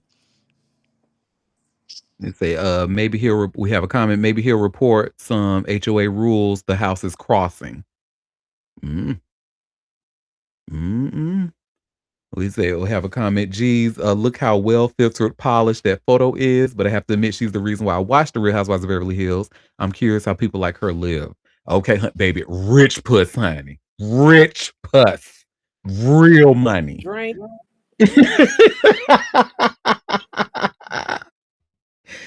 Yes, honey, rich people problems. Yeah, I'm still confused about that homeowners association, honey. Like, is that the clan that y'all? No, anyway. No, I'm gonna watch this. I'm gonna follow this story because I'm curious. Like I know I don't know much about home ownership, but just like y'all, the two people who do know about home ownership in the room said like no, unless the housing authority hired this person, there's really not much they can do. So why would something like this be referred to them? But I'm gonna follow it, and that's on that. Girl, do y'all remember we talked about there was a billionaire who his name was Stephen Klubeck. And Stephen Klubeck, he actually pulled his endorsement from Eric Swalwell. Do y'all remember we talked about that briefly? And like Eric Swalwell was in the billionaire's house and he was like, get that motherfucker out of Yes, my house. Yeah. yes, Well, yes, yes. girl, how about the billionaire? His ass done got arrested. And you should see where it says here by way of TMZ, billionaire Stephen Klubeck arrested weeks after turning on Eric Swalwell. Oh, we have a comment saying, yes, big news this morning in LA. Baby, I was gagged when I saw this. I said, well, what did he do? Well, billionaire businessman Stephen Klubeck has been arrested on a felony charge of attempting to prevent or dissuade a victim or witness from testifying, TMZ has learned. Klubeck was handcuffed and taken into custody by Los Angeles County Sheriff's deputies in West Hollywood Tuesday morning, though he was released a few hours later after posting a $300,000 bond. It's unclear what the case Klubeck arrest relates to. Klubeck is the former CEO of Diamond Resorts International and a prominent Democratic donor who pulled his support for disgraced and now resigned Congressman Eric Swalwell's suspended campaign for California governor. The pair are, or at least were, longtime friends until Swalwell was accused of sexual assault by several women earlier this year. Klubeck publicly cut ties with Swalwell and even kicked him out of his California mansion after the sexual misconduct allegations, and also wants over $1 million. He's over $1 million he spent on supporting Swalwell returned. Klubeck himself ran for governor of California in an effort to succeed Gavin Newsom before dropping out in November 2025, going on to support Swalwell's run. Swalwell had stayed at Klubeck's LA area mansion before the congressman's scandal broke. Klubeck told TMZ he directly confronted Swalwell, who apologized and left. Klubeck's attorney, Elias Dubai, tells TMZ these charges are false and we look forward to our day in court. Babe, what the hell? It says he has been arrested on a felony charge of attempting to prevent or dissuade a victim or witness from testifying. What? What are you? Who you tried to bribe, sir? I, baby, y'all know I'm gonna follow this story. You know, I got a Google alert set on his ass right now. You know, I'm gonna follow this story. But what was going on? Like that he's trying to stop somebody. Hello? Like, what my Libra Queen said, hello. I tried to do my best Libra Queen impression. Hello. Girl, what? What the hell is going on? Tell us about that case. Hello, Thank you, wake Coach. up. Tell us about whatever that case was. Wait, what's going on? That sounds crazy. Mm-hmm. Mm. Look at these rich people. They just raggedy. Ooh, they more Raggedy. ghetto than the ghetto. I'm sorry. They ghettoer than the ghetto. Like you made this big scene and you told TMZ, oh yeah, I kicked that mother. I can't believe he did that. I paid $1 million into his campaign and I had him staying in my house. But once I found out about it, I kicked his ass out and I want my $1 million back. And the whole time his ass out here allegedly bribing people or trying to keep them from testifying. What the hell, yo? I'm gagged. Well, that is that on that. Question. I've never seen this show, but have y'all ever seen the show called Street Outlaws or heard of it? I think it's a reality show. No. No. What is it about? Something about with some cars, girl. I don't know. It just it is one of them shows. It looks way too masculine for me, honey. I would not. It's not something I would watch. But what we're going to talk about is somebody on the show who goes by the name of Daddy Dave. And Daddy Dave, honey, you need to watch out from him. And you all should see where it says here by way of TMZ, Street Outlaws Daddy Dave arrested for stalking in New York. Lord Jesus. I wonder what he looking at because he really is not looking straight. He looking way over there. What's going on? Probably thinking about that person he was stalking, allegedly. Well, Daddy Dave from Street Outlaws is living up to the name of his TV show. He just got arrested for allegedly stalking someone. The reality star, whose real name is David Comstock, was booked into the Steuben, New York jail early this morning for misdemeanor stalking and misdemeanor criminal tampering. In case you're wondering, the tampering offense has to do with meddling with another person's property to cause them a huge inconvenience. In addition, Comstock posed for a mugshot, and TMZ says they got to say that he doesn't look very happy, but who can blame him under the circumstances? For now, Comstock is being held without bail. As for what he did specifically, well, TMZ still doesn't have the details. However, they've made some inquiries and will update us as soon as they get the word. Daddy Dave has been a prominent race car driver on Street Outlaws since the show's premiere in 2013. In fact, he became an iconic figure of sorts and for almost being a top contender in the races. Crazy. A crazy ass white man, honey. You was stalking somebody because if you wasn't, you wouldn't be getting arrested. If you wasn't fucking with somebody's shit, they wouldn't even arrest you. But And I'm trying to see what was he tampering with, like to what's causing him a huge inconvenience. Like maybe would he cut the person's brakes or something like that? oh That's, my that's goodness, what I'm that's old thinking. school craziness. Ooh. Hmm. Y'all quit stalking people. Leave people alone. For real. Well, that is that on that. I got 3 more stories left. So before we started recording, I promised that we were going to talk about Alex Murdaugh and his baby. This is some news that broke this morning, and I have to say, a bitch is gagged, honey. So I have this CNN article, and you all should see where it says here: court overturns Alex Murdaugh's murder conviction and orders new trial. Bitch, girl, let's get into it. The South Carolina Supreme Court on Wednesday overturned Alex Murdaugh's murder convictions and ordered a new trial in the killing of his wife and son in June 2021, saying the trial was marred by the improper influence of the county clerk Becky Hill. In a 5-0 ruling, the court said Hill placed her fingers on the scale of justice, thereby denying Murdaugh his right to a fair trial by an impartial jury. What? Although All because of one person? because of one person, honey, Becky Hill.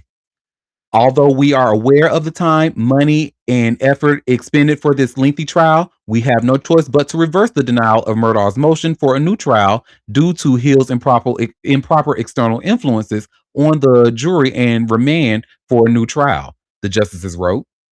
With this ruling, the court also vacated the 2 life sentences Murdaugh had received for the murder charges. Still, he separately pled guilty to dozens of financial crimes and will remain behind bars on concurrent state and federal sentences of 27 and 40 years. Thank you, Jesus. um, Look here, I don't even know why they fighting it.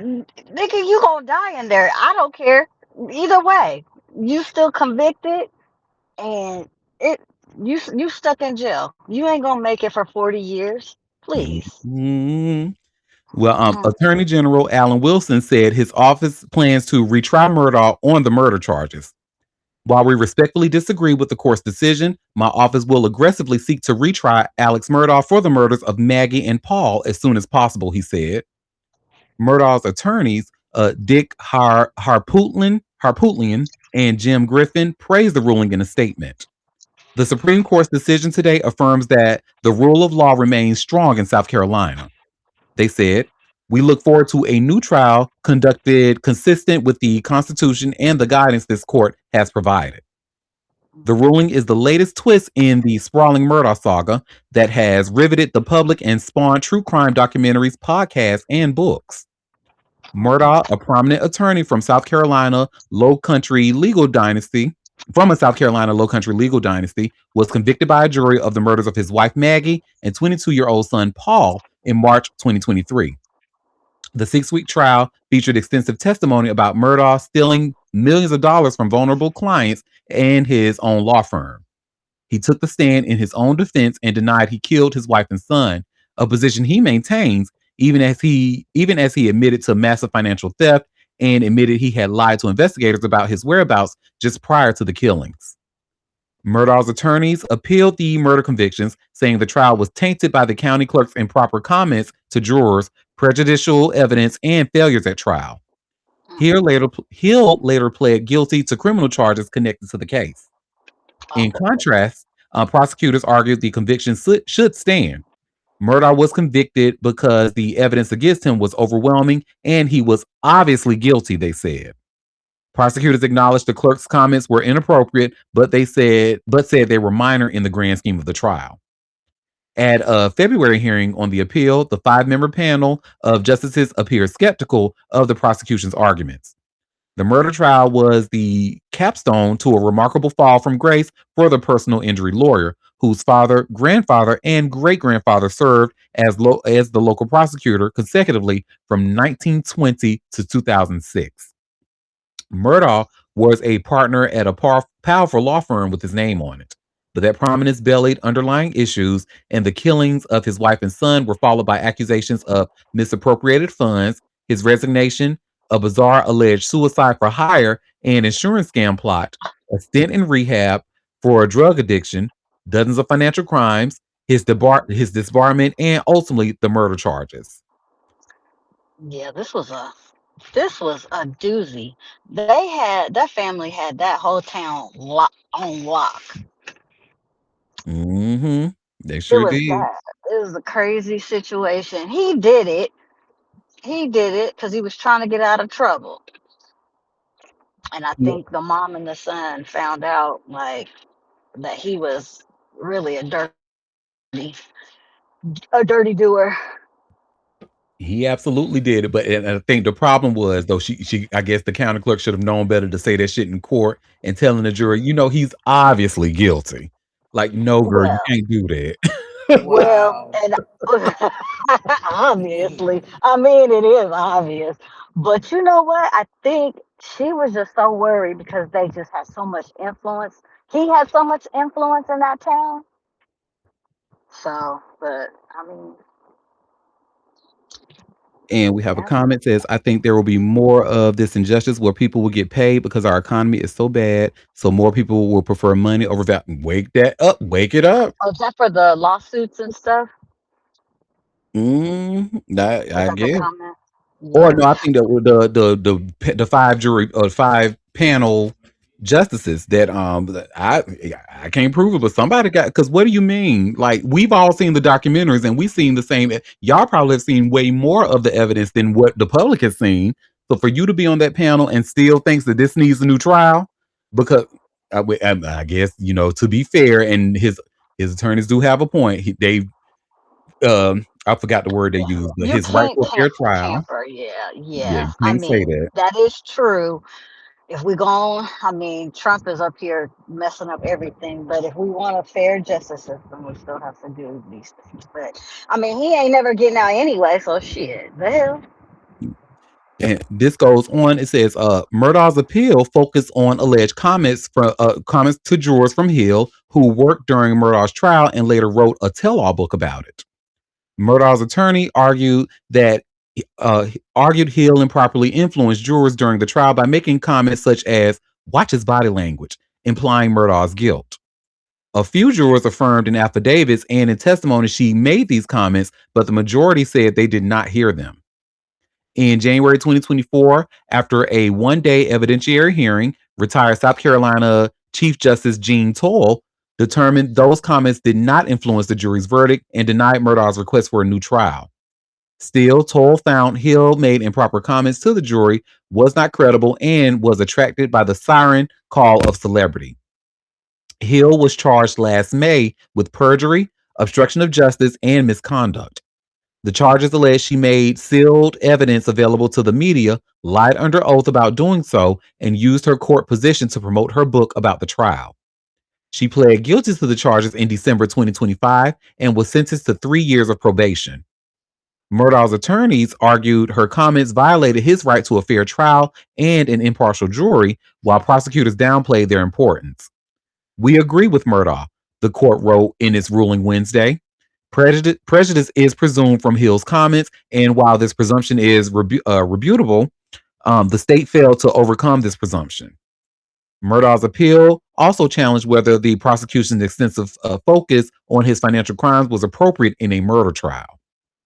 At the trial, a series of witnesses testified about Murdaugh's history of financial crimes as prosecutors sought to show he killed his wife and son to fend off a gathering storm that he believed would soon expose him as a fraud. This evidence was key to their theory of his motive, prosecutors said. However, Murdaugh's attorneys argued this motive did not make logical sense. They said the prosecution improperly used the use of financial crimes evidence to malign Murdaugh's character and argued it should have been limited or excluded from the trial. The appeals court said it ordered a new trial based on Hill's influence on the jury and so did not officially rule on the evidentiary issues.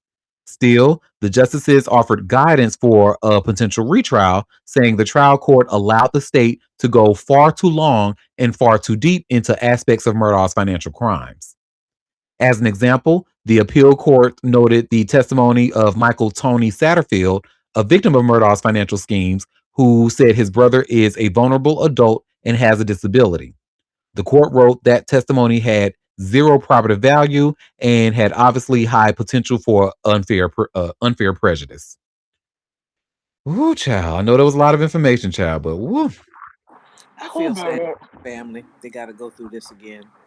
Yep. Uh-huh. And and honestly, mm, she was out of pocket. No, she was definitely out of pocket. She She was was. definitely wrong. She was. Um, but he did it. The evidence that we even got 50 different documentaries. Other people were killed in his in within Yep. his realm. He was bad. He was definitely People in that not a good family have person. gotten away with a lot of stuff, and she didn't want him to be the same as maybe where Yep. he's coming from, because other things happened before this that they Yeah. got away with. Yeah, because they ran that whole little ass town. I mean, Hmm. from 1928 to 2006. Yep. Remember the song Please. "Driving That Speedboat Drunk" and that girl got killed, Uh huh.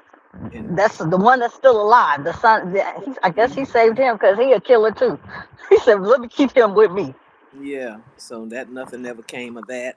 Like, And then one of Uh-huh. the sons alleged gay lover who It's the one that's still alive. mm-hmm. Mm-mm. Uh, yeah, they've been running that's that why. joint. Yeah. And so I'm sure that was probably in her thinking. That's what she was trying to like make sure that they don't get away. He gets away with it, but you can't do that. You can't do that. Yeah, I don't disagree with the opinion. I don't like it, but I mean, in Yeah. the fairness of justice, if it Yeah. were anybody else, I mean, I don't disagree with it, but it's just fucked up that it happens this way. You know. Well, this next story, so this the Libra Queen suggested this, and I actually haven't read too much into it, so I don't have many opinions about it. But Dr. Cheyenne Bryant, she Yeah, there that have been happened.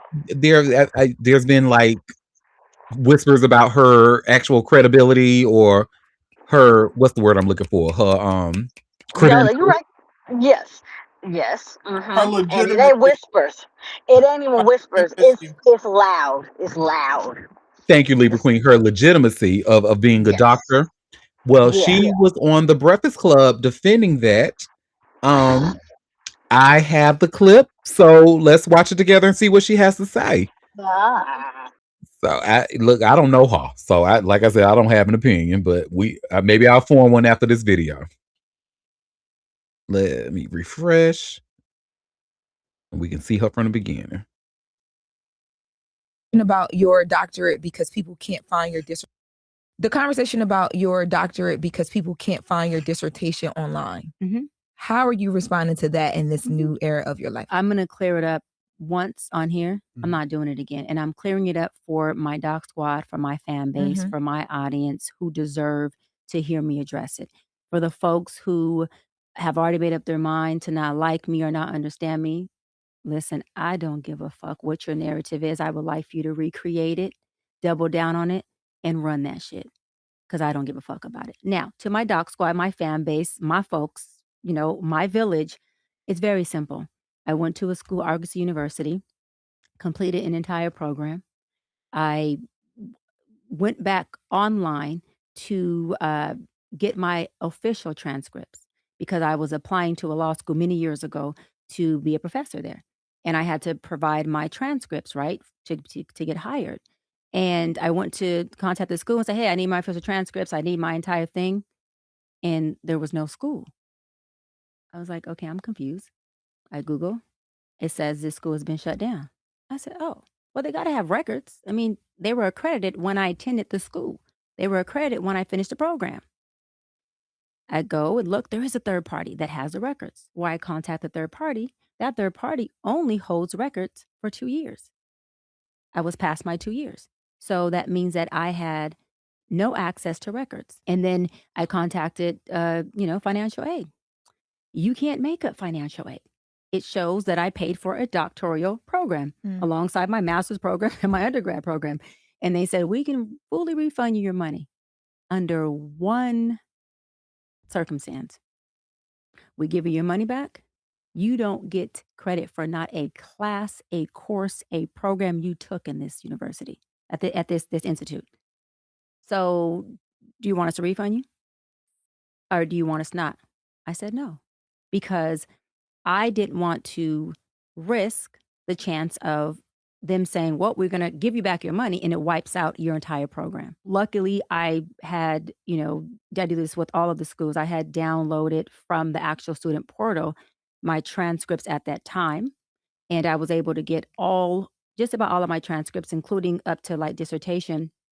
But everything else, there's just no holding take for any of our records, which I think is completely, completely effed up.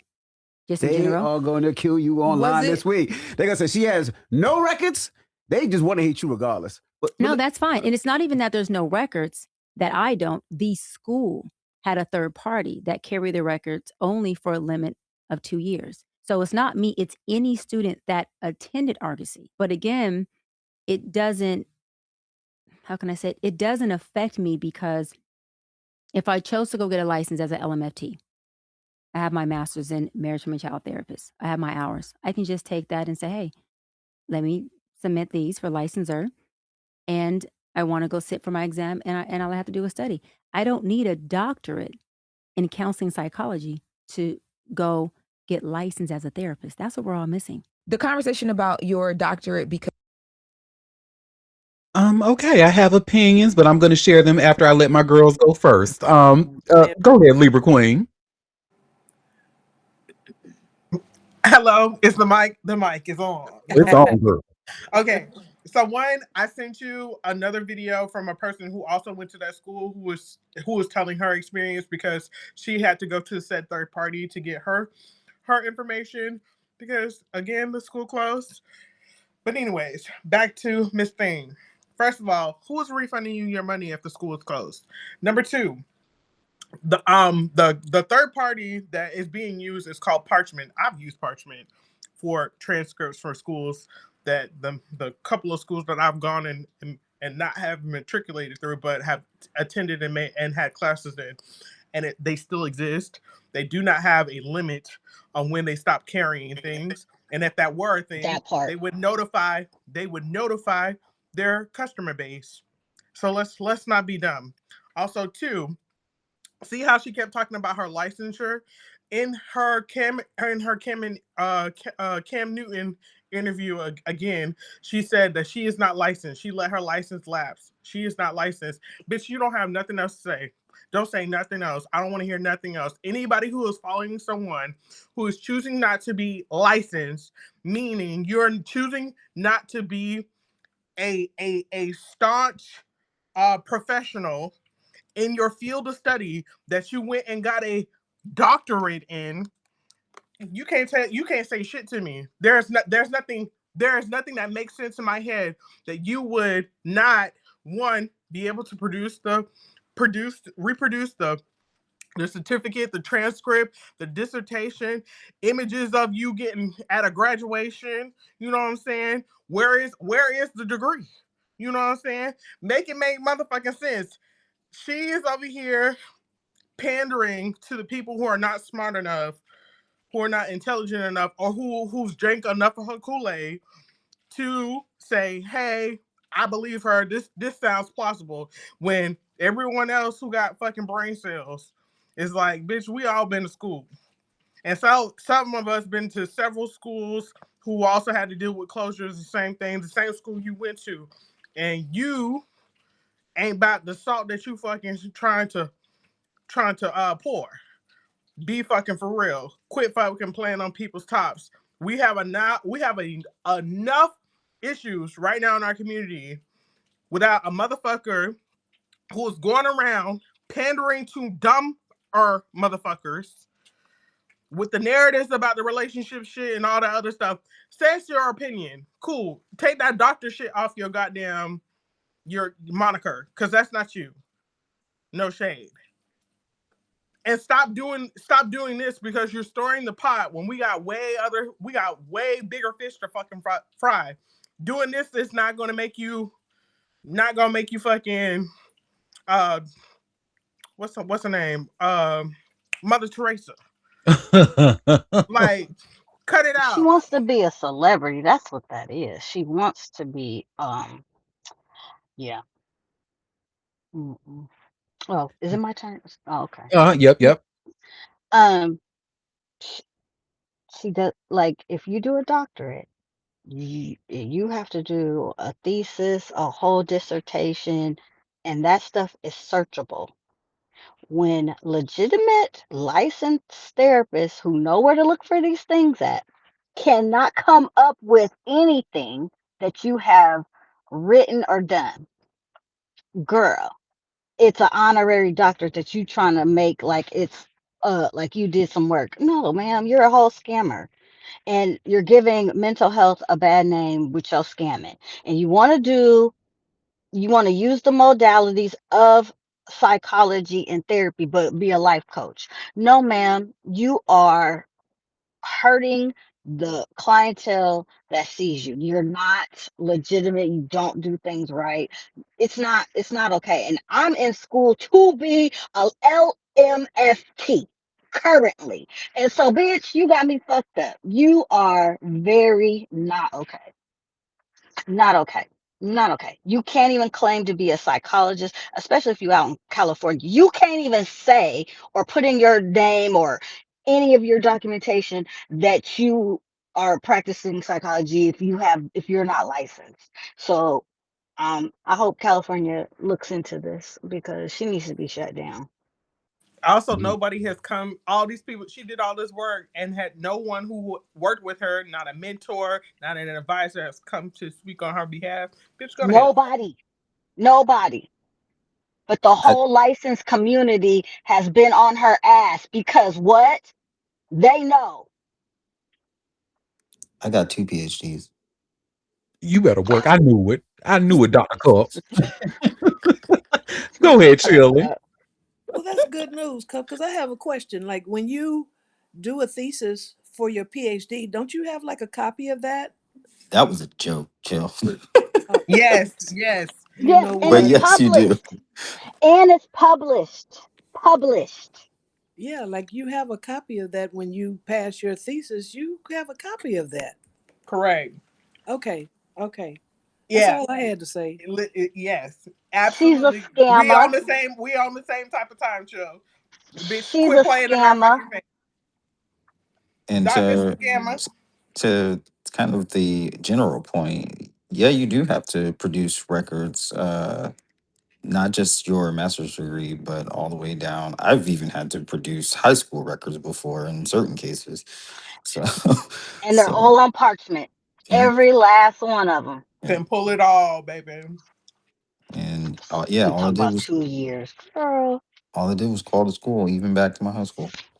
She up here be trying to talk all that bullshit. Smooth talker, smooth talker. Like people don't know what the fuck is going on. Girl, No, parchment ain't 2 years. It's for life, baby.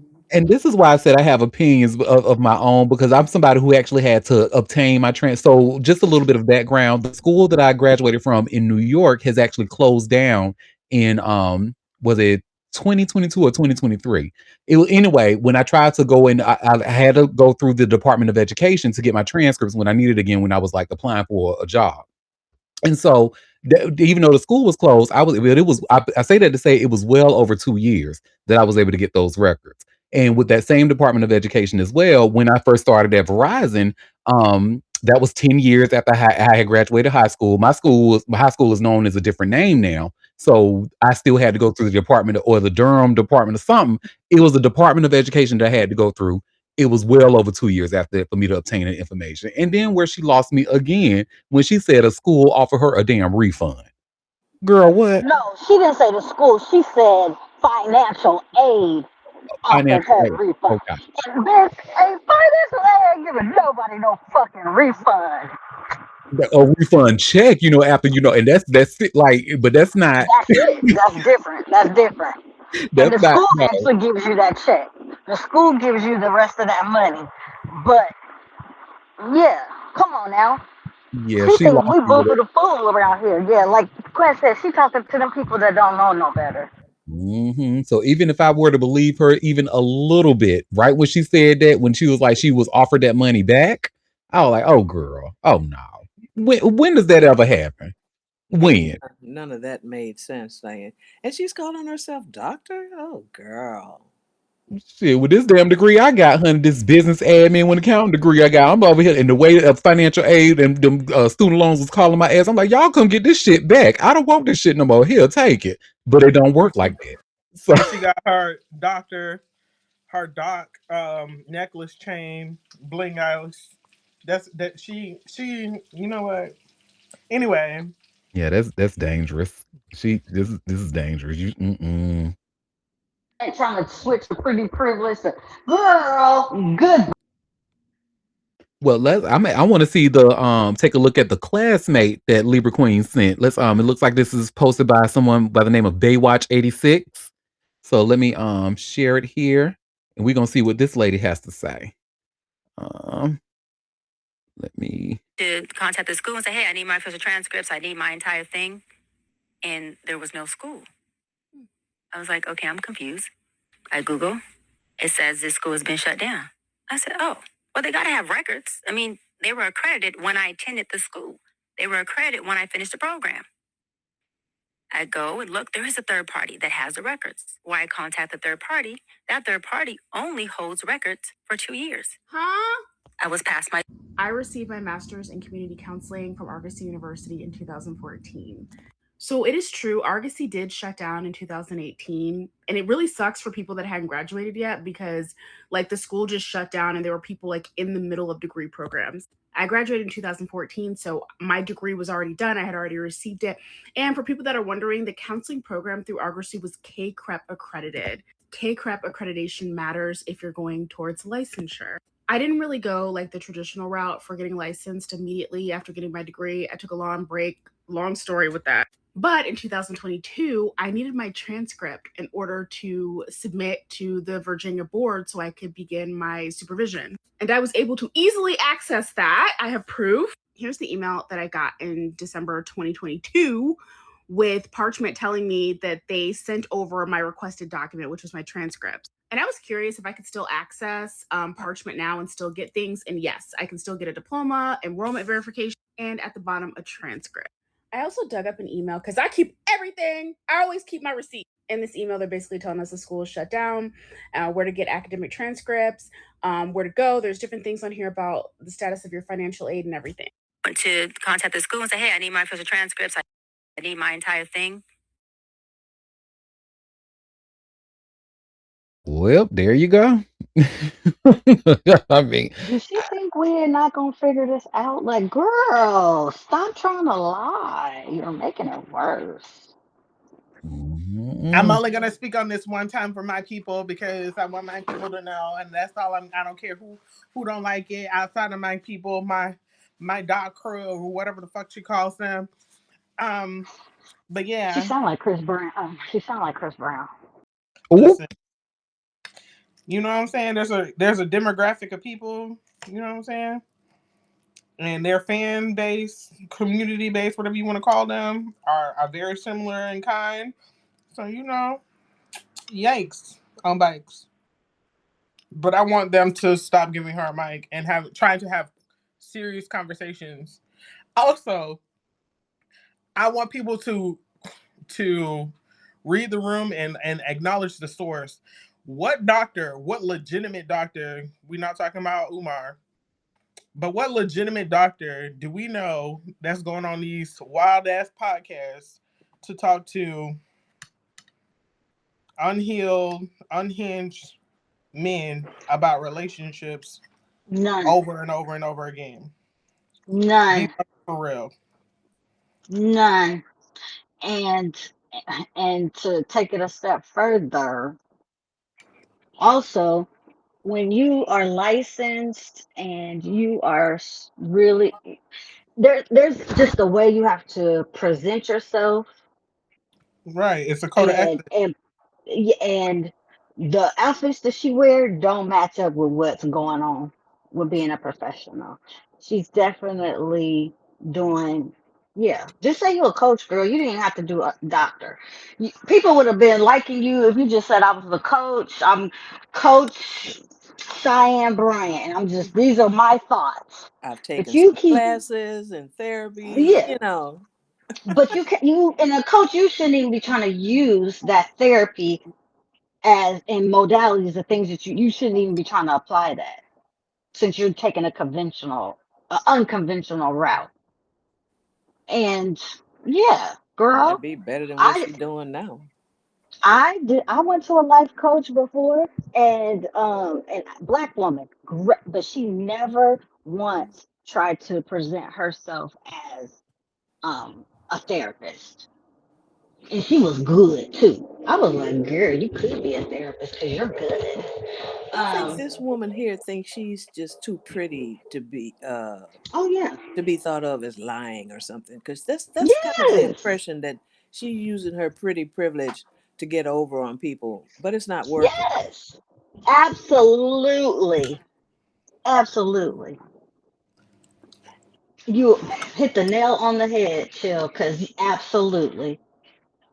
look, we have a comment saying, so she's the female Shay B. But bitch, the gag is, honey. Look, they both got the same first name and the same first initial. So she might be the female Shay B. Baby, I will never. I cussed his ass Who? out on Twitter so bad, girl. If you don't know who he is, girl, then thank God, honey. Because I wish I didn't have to know who his fucking ass is. But I Damn. cussed his ass out on Twitter back in the day so bad, honey. He even's like, brother, are you okay? Is everything okay? I got his ass No, you together. the problem. Fuck Well, him. who is this guy? What happened? What was wrong with him? What he A do? very, very popular misogynist who had like thousands and thousands and thousands of followers on Twitter. And he would say some very problematic things about black women, black gays, and stuff. He was just but a lot of his stuff got amplified and would like be put on my fucking timeline. I'm like, I don't want to see this shit. So, and this was back before I started like blocking people because I wanted to see the mess, but no, I had to, he was like, no, I'm not gonna say he was my first block, but he was one of the first blocks because I couldn't take it no more. We have a comment saying he was a scammer. That too. Well, that's what most of them are. They scammers. I call him every bit of a bitch ass nigga he is, and I'll do it again. So, Now, and granted, mind you, if you want to get on telling, because what you were saying to Shay Shay and oh boy, they deserved it, and it's true. I mean, it was a good call out. But baby, okay, now you trying to do too much, yeah, girl, and it's it's not not a good okay. look. We have a comment saying, well, maybe she should come here. I mean, you're Well, more than no, welcome. no, because she said already she's only going to explain it once. I, So, yeah, you're Fuck right. that bitch, because I might end up cussing her ass out. This right? fucking Right, ass I was about liar. to say she do not That's want to not come a over good here idea. because Moon finna grab her by her goddamn Cause ankles and bitch, drag you're not her. finna come over here lying to me. You could lie over there with them Breakfast Club people, but I'm gonna call you out. I'm Right, not and gonna then I'm listen gonna to be in the anything you have corner to getting my licks in from the side because you know Yeah, how I she do. don't want this smoke. She don't want it. No, cause no, girl, no, absolutely not. Goodbye.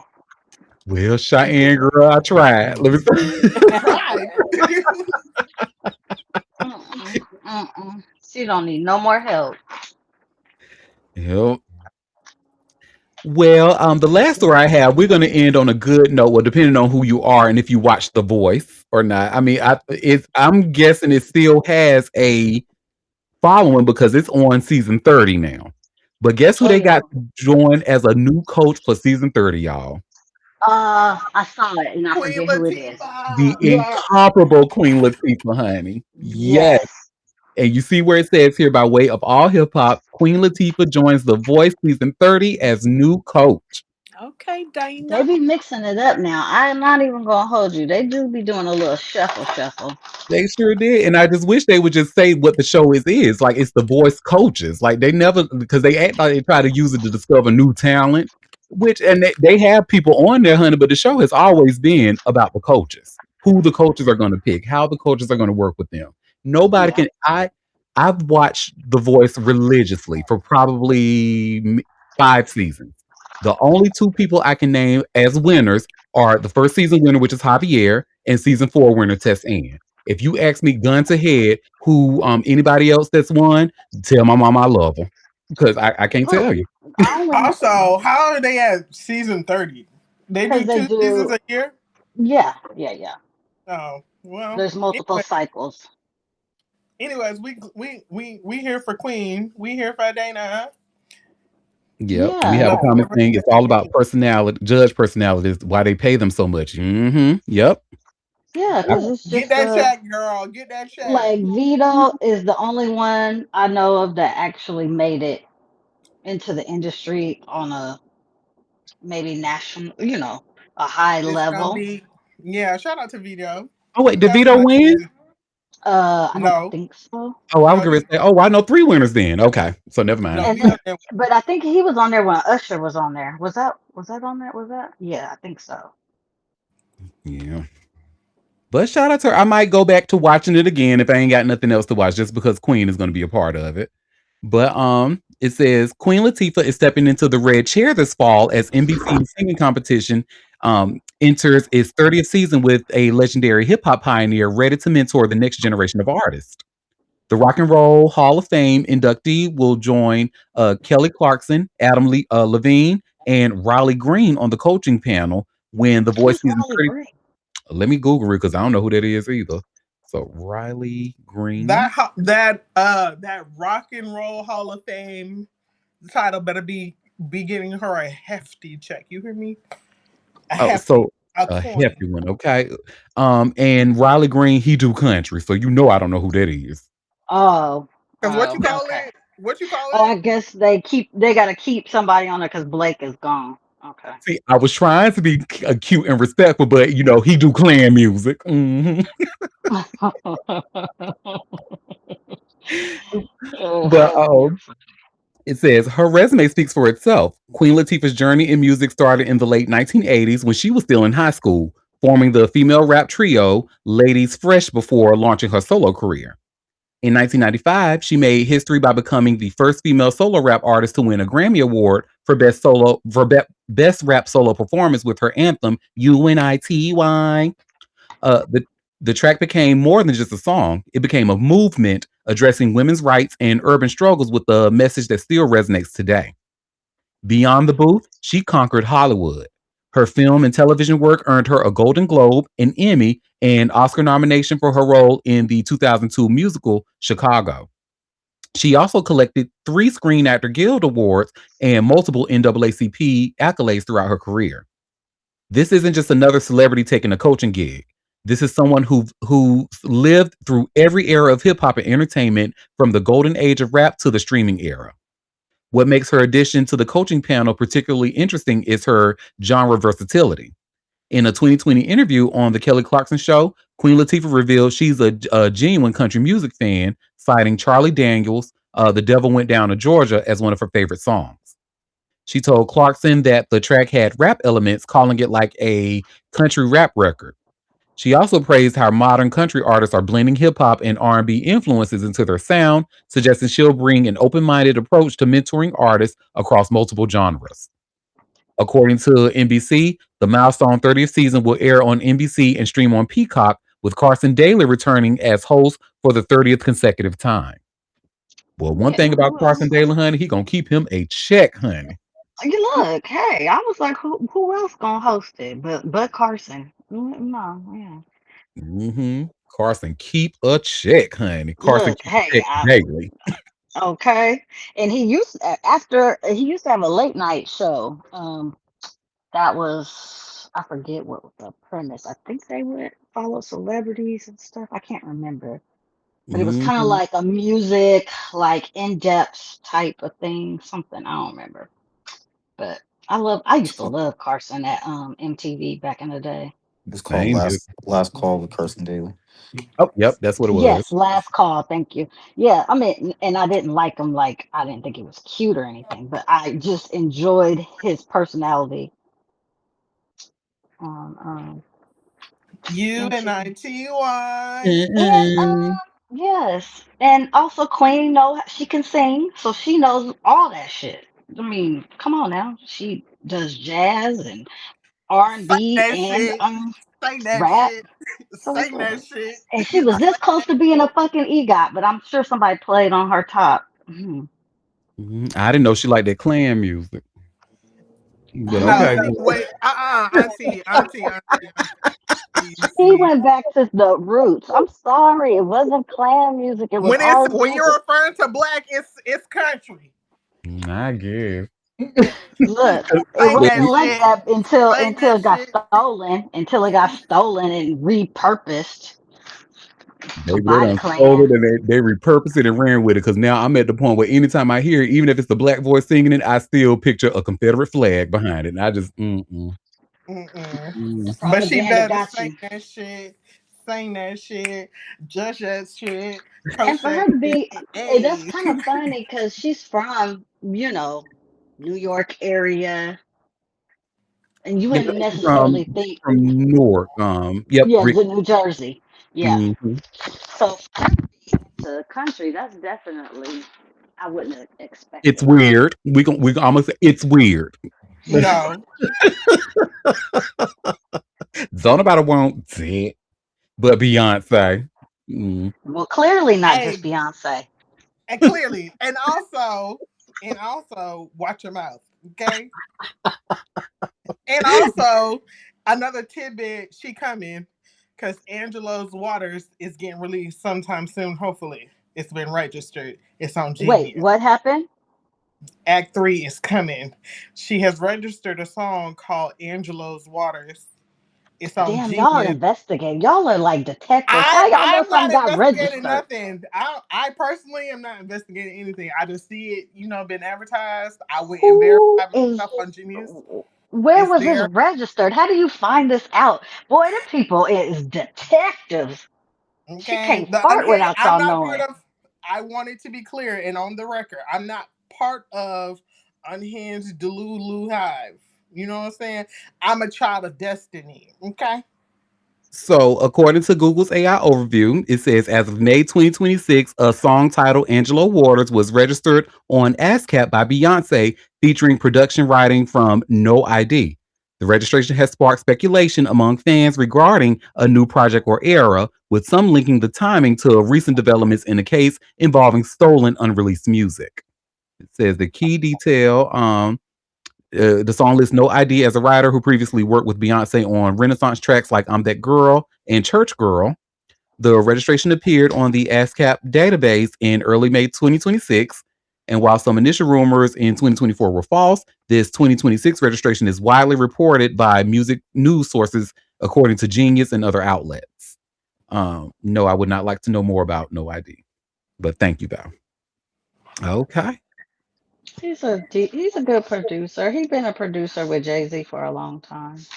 Oh yeah, I'm sure. Yeah, yeah. Because I just know if AI tell me about it, it ain't gonna be right. I'd rather have somebody black tell me. No shade. Oh no, well, all the shade, low key. Ugh. Ooh. Oh, this bitch talking about in the chat. I was get her drag that bitch by his rosebud. Oh, bitch, now you know you lying on my name, girl. Lying as we. There's nothing rosebudish about this, honey. We are nice and tight.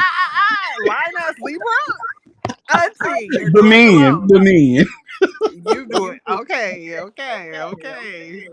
Don't you ever lie on this puss, honey. That's what I'm talking about. Girl, bye. Rosebud scare me, honey. Oh God, no. Lord have mercy. Oh, honey, not this delicate puss, honey. Oh, girl. Oh, Drain how it. many times you gonna get puss in? When it comes to mine, maybe about two more times. Let me start. Jesus. Oh, well, y'all, that was all the tea that I had for us today. So Wait, wait, before, wait. Hammy said, "What? Wait, what do you mean, okay, Quinn?" I said, "Okay," because he was talking you, about Linus Libra men, and you I know, can't help y'all. listen, you I know, cannot anybody help y'all. look, it was a great time, honey, but I just had to check my sources. That's all. That's Yeah, all. I can't help y'all. I ban me. That's crazy. That's crazy. You can't ban me. I'm unbannable. Also, as the Libra that I am, the genuine Libra that I am, that keep the balance around here, I'm gonna call a thing a thing. You know what I'm saying? And when it comes to Libra men, they are known to tell a tale or two. Every woman that I know who has dated a Libra man, they be like, I had a good time, but they was a lying ass motherfucker. And you know what? I don't have that experience because those motherfuckers know they can't play with me. But also, I acknowledge their experiences. So sorry to them. Hey, listen, I got stories. I'm with them girls. It was a great time, but like I said, baby, I had to check my sources. I wouldn't need to trust that motherfucker to tell me the weather. You can't mute me. Say mute her. I'm unmutable, okay? And Uh-uh. is. For extra information, today is Stevie Wonder's birthday. Is it? I Happy didn't know. I thought he was birthday to him. a happy Happy birthday to him. I thought he was birthday. a Gemini. I didn't know he was a Taurus. Also, I wonder how he feels about this new happy birthday version. You know? I don't know. You don't like that Somebody shit. ask him. I kind of like the update. I'm not gonna learn it, but I mean, it's cute for little posts and stuff. It's cute for little. I wanna say happy Also, birthday to I you. find it to be so extra, honey. I feel like I'm like in a scene on Lean on Me, like in the bathroom. Like, oh, I hate it. I hate it. Just give me the Steven version and call it a day. Right, 'cause um, definitely Southern country black folks who came up with that shit. I will. Oh, another good feel good story that displays black excellence. 7 Spelman women um, hit a record as 7 valedictorians with perfect 4.0 grades, What? all graduating the same year. Get it, ladies. Congrats. Let me get some applause on that, honey. That's who you're supposed to be clapping for. Oh, damn, she went back from like a hour ago. That really traumatized Queer. You, I was like, damn, why you so upset? Oh, and I found an article from The Root that talks about it. It says these 7 Spelman sisters have made history as 2026 valedictorians. So let's put that for the listeners to read more about.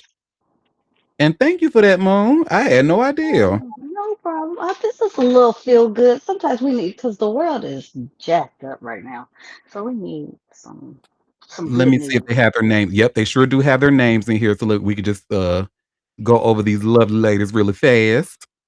So, start with Ayana Ringo. She Ow. cute. Alyssa Richardson. She cute. Ow. Nia Sarai Perry. She cute. Yeah. Ow. Corianna White. She cute. Love that. Gone Baby, look at girl. that beat. That eye makeup is She everything. she is beat though. That is a beat face. Sophia Davis. She cute. She They just cute. ranging too. Look this range. Okay. I, Mariama Diallo. okay, She got a Muslim cute. queen in there. I know. Yes. Girl, that hijab is everything, honey. Love it. Alexis Renee Sims.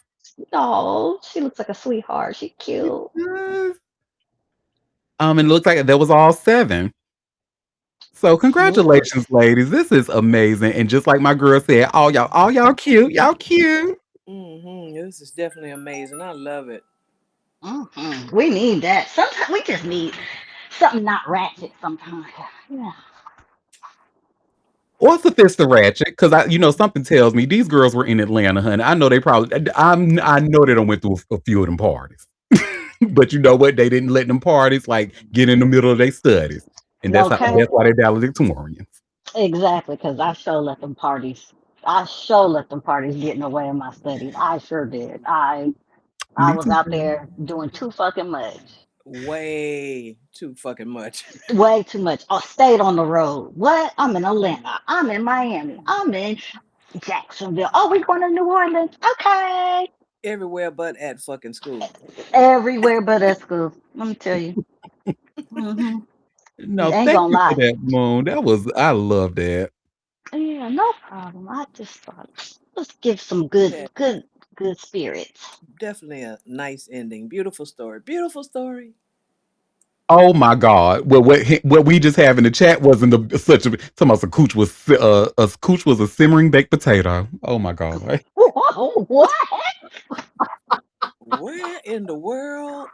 Don't It answer got that. to I be love talking baked about potatoes. Auntie. Got to be talking about Auntie. I know that's what we talking about. Probably, honey. Look, honey, you can get this cooch from Wendy's, honey. They still got them baked potatoes on sale. You can get a side baked potato. You want sour cream They and chives still with got that? they still got Please. baked potatoes at Wendy's. They sure do. Ooh, a Jesus. baked potato, some chili back in the day. What? Do you want a side of sour cream, honey? Some chives with it, maybe some onions. Oh, and Mm. puss. Go ahead and drink puss. No, Drink. take 2 shots right there, back to back. Well, before we head out, did anybody have any other tea that they wanted to share? Or Yes. that I might have missed? It's not really Uh-oh. tea, but it's just a reminder. Please support the movie.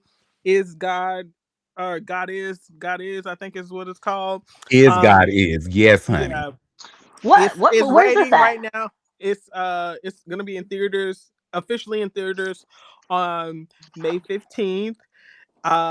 It is rating right now, I think, at like 97 on Rotten Tomatoes. Who What's the wrote name it? of it again? Is Is God God is. is. God is It's God. a thriller film written and produced and directed by Alicia Harris. Oh, And yes. it is her featured directorial debut. And all of our faves are in it, including Yes. Janelle Monáe, Vivica A. Fox, and Sterling K. Brown, because we finna I've be up in seen there. some clips. It Erica interesting. Alexander. It looks very interesting. No, Mhm. it is. It's kind of They like a all they thriller. It is, honey. I saw the trailer and all. It just took Vivica Fox in because Vivica Fox played like a burn victim, and I guess her husband, played by Sterling K. Brown, was abusive and tried to Mm-hmm. burn her up. So her in that bitch with some braids said, "Girls, make your daddy dead, baby." I Mm-hmm. said, "Oh, I want to know more. Let me go see this movie." Yes. Yes, one of the daughters got burned too, but and you could see it. But yes, and Sterling is gonna be the bad guy. You know how we love Sterling, but he gonna be the Mm-hmm. bad guy. And I think one of the girls that are playing the girl who plays one of the daughters, she was just on The View because she's currently on stage right now, on a Broadway production with Io Ed, how you say the girl's name? Io Edibiri.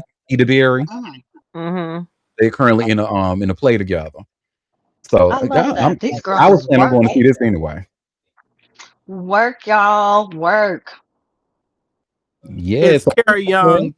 Kara Young is the one who's in or in the Broadway and off Broadway. Yeah, Yeah. it's a rating 97%. What? This that Yeah. I'm shocked.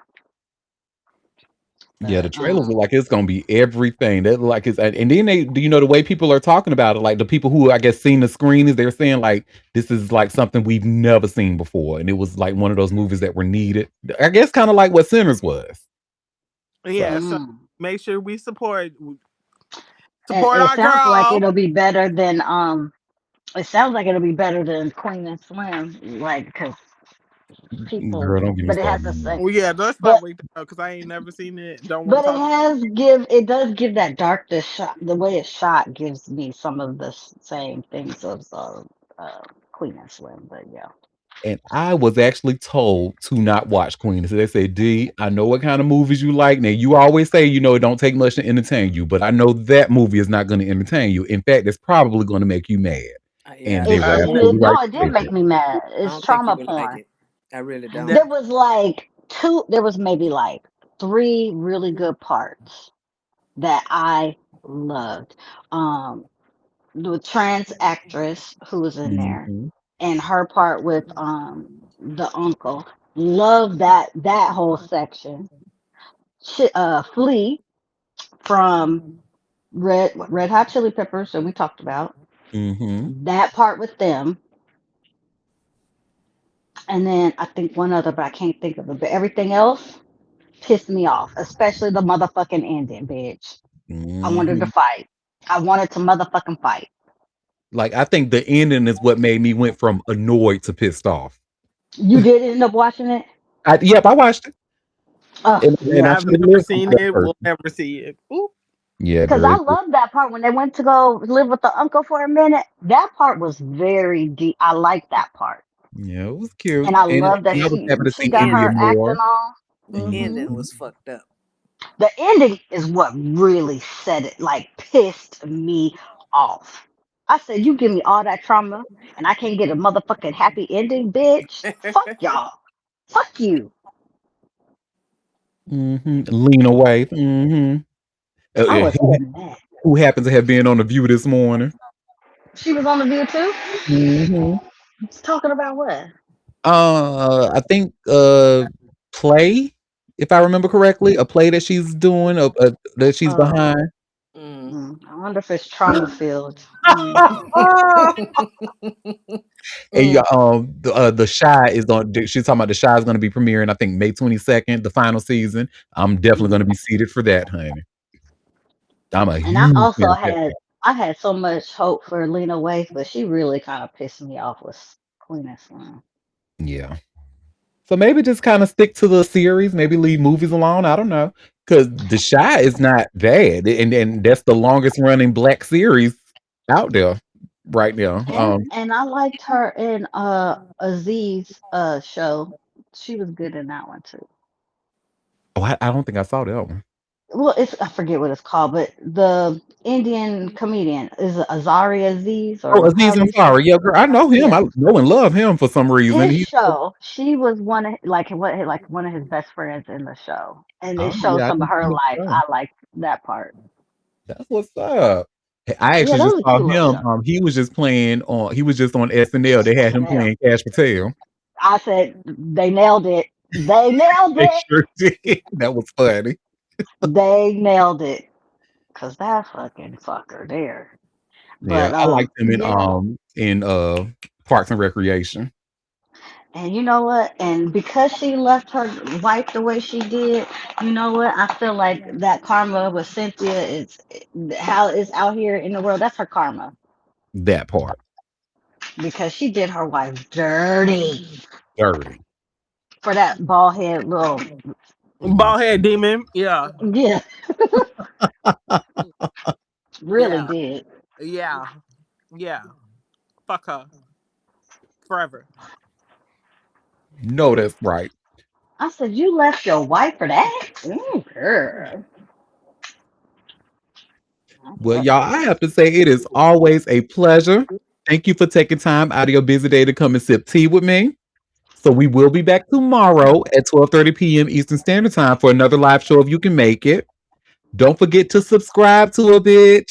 Head over to auntiederik.com, hit that big green subscribe button at the top left, and join my free mailing list. Today, y'all probably my subscribers got an email about how much I hate croutons, and I stand on 10 toes down. Fuck a crouton. Don't put that shit nowhere near my salad. But if you enjoy croutons, today is for you. So happy National Crouton Day. And like I said, we'll be back tomorrow. So until tomorrow, you all have a fabulous rest of your day. Bye, Puss. everybody. Bye.